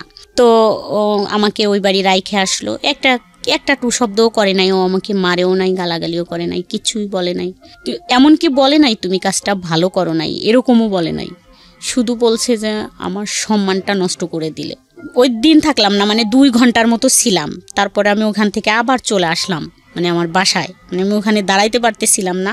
আমি বললাম যে এখানে থাকলে আমি মরে যাবানি, তারপর দেখে নেন, আমি কিন্তু এই ঘরে দিলে আমি গলায় দড়ি দিয়ে মরে যাব, কিন্তু আমাকে যাইতে দেন। তা বললো ঠিক আছে, তাই তুই চলে যা, তুই কি এবার ফাজলামি করবি? আমি বলছি না, কোনো ফাজলামি করবো না, আমি জাস্ট বাসায় চলে যাব। তারপর আমি সন্ধ্যায় বাসায় চলে আসলাম। তার মানে বিষয়টা কি, মানে ফ্যামিলি থেকে শুরু করে এমন কেউ জানে না, এমন কেউ ইনভলভ ছিল না আপনাদের মধ্যে, আর আপনার হাজব্যান্ড কোনো কিছু করতে পারছে না। আমার কাছে কেন জানি মনে হয় যে শাসন করা বা কোনো কিছু নিয়ন্ত্রণ করার একটা সীমা থাকে, সীমার অতিরিক্ত যখন কোনো কিছু হয়ে যায় তখন আর একটা মানুষের কিছু করার থাকে না, আইদার আপনাকে সেটা মেনে নিতে হবে অথবা জীবন থেকে সেটা ডিলিট করতে হবে। তো আপনার হাজব্যান্ড মনে হয় মেনেই নিয়েছিল, এছাড়া তারা কিছু বলার থাকে না। বিয়েটা হয়েছে কত বছর ছেলেটার? 17 মার্চের 20 তারিখ। এরপরে 2 বছর আপনার যাকে উনি বিয়ে করেছে তিনি কি জানে যে আপনাদের মধ্যে, ইনফ্যাক্ট বিয়ের দিনই তো জেনে গেছে, সেটা তো আসলে নতুন করে বলার কিছু নাই। এখন আপনি কোথায় থাকেন? ওই এরকম ডিস্টেন্সে আছেন নাকি অন্য কোথাও শিফট হয়ে গেছেন? আগের জায়গাতেই আছেন নাকি শিফট হয়ে গেছেন? এখানে না, আগের জায়গাতেই আছি, মানে সেই বাসাটা ছেড়ে দিছি আমরা, ওদের বাড়ির পাশে এই বাসাটা। আমি কিন্তু অনেক সিম মানে চেঞ্জ করছি, সিম চেঞ্জ করে ফেলতাম, ও বাসায় আইসে এরকম করে মানে নাম্বার নিয়ে যাইতো।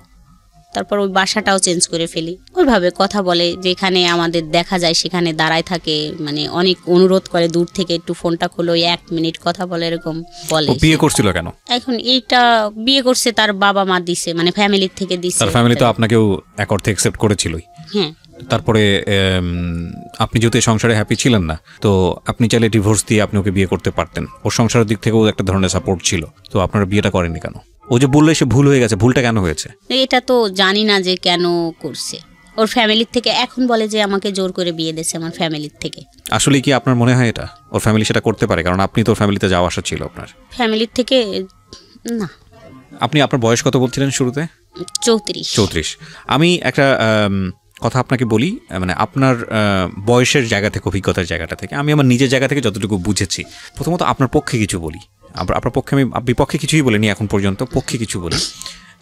সেটা হচ্ছে যে প্রত্যেকটা মানুষের জীবনেই প্রেম শাশ্বত, আসবেই, ভালোবাসাটা থাকবেই। ধর্মীয় দিক থেকে যদি ব্যাখ্যা করি সেটা অন্যরকম, কিন্তু আমাদের বিষয়টা তো আসলে আমরা তো মানুষ, ভালোবাসবই কাউকে না কাউকে। আপনি মানুষ হিসেবে আপনার সাথে যে ঘটনাগুলো ঘটে গেছে সেখানে আপনি একটা মানুষকে ভালোবেসেছেন, এটার মধ্যে কাউকে ভালোবাসা অন্যায় কোনো কিছু না, আমি আমার জায়গা থেকে যেটা মনে করি। কিন্তু একটা বিষয় হচ্ছে কি, মানে আমি গাছের বীজ রোপণ করলাম, সে গাছটা বড় হবে, তারপরে সে গাছটার পরিচর্যার ব্যাপার আছে, তারপরে সেই গাছটাতে ফল আসবে, তারপরে সেখান থেকে বীজ হবে, সেখানে আবার নতুন একটা গাছ হবে, তাই না? এটাই তো নিয়ম, প্রাকৃতিকভাবে এটি নিয়ম। কিন্তু বিষয় হয়ে গেছে এরকম যে আপনার জীবনটা এরকম যে বীজ রোপণ হয়েছে, তার 3 দিন পরে আপনার গাছে ফল ধরেছে, এরকম একটা বিষয়। মানে আপনার জীবনের সময় পরিক্রমা এটা। কিছু জিনিস আপনি জীবনে বুঝেননি, তার আগেই বাচ্চা কাচ্চার মা হয়ে গেছেন। প্রেমের আগেই বিয়ে, বিয়ের পরে বিয়ে বুঝতে না বুঝতেই, একটা মানুষ বুঝতে না বুঝতেই, একটা পুরুষ মানুষ কি, একটা স্বামী কি, সেটা বুঝতে না বুঝতেই আপনি বাচ্চা কাচ্চার মা হয়ে গেছেন। এখন এই ঘটনাগুলোর প্রেক্ষাপটে আপনার যদি জীবনের যে প্রেমটা, সেটাকে যদি কেউ আলোচনা করে, তাহলে আপনার ফিলিংসটা কেউ বুঝতে পারবে না। যে এই মহিলার 2টা বাচ্চা আছে, এই মহিলার একটা সংসার ছিল, এগুলা থুয়ে সে আরেকটা অবিবাহিত ছেলের সঙ্গে এইসব ঘটনা ঘটিয়ে বেড়াচ্ছে। আমাদের সমাজটা এরকমই। কিন্তু এগুলো বাদ দিয়ে যদি আপনার বয়সটাকে চিন্তা করে, এগুলো বাদ দিয়ে আপনি কোন পরিবেশে বড় হয়ে একটা মানুষের প্রতি ফলিন হয়েছেন সেটাকে যদি চিন্তা করে, তাহলে আপনার প্রতি মানুষের একটা অন্য ধরনের সিম্প্যাথি গ্রো করবে। এখন কথা হচ্ছে, আমরা তো চাইলেই আমাদের সমাজটাকে অস্বীকার করতে পারি না, আমরা তো চাইলেই আমাদের পরিবারটাকে অস্বীকার করতে পারি না। কিছু জিনিস মানুষ দুনিয়াতে পায়, কিছু জিনিস মানুষ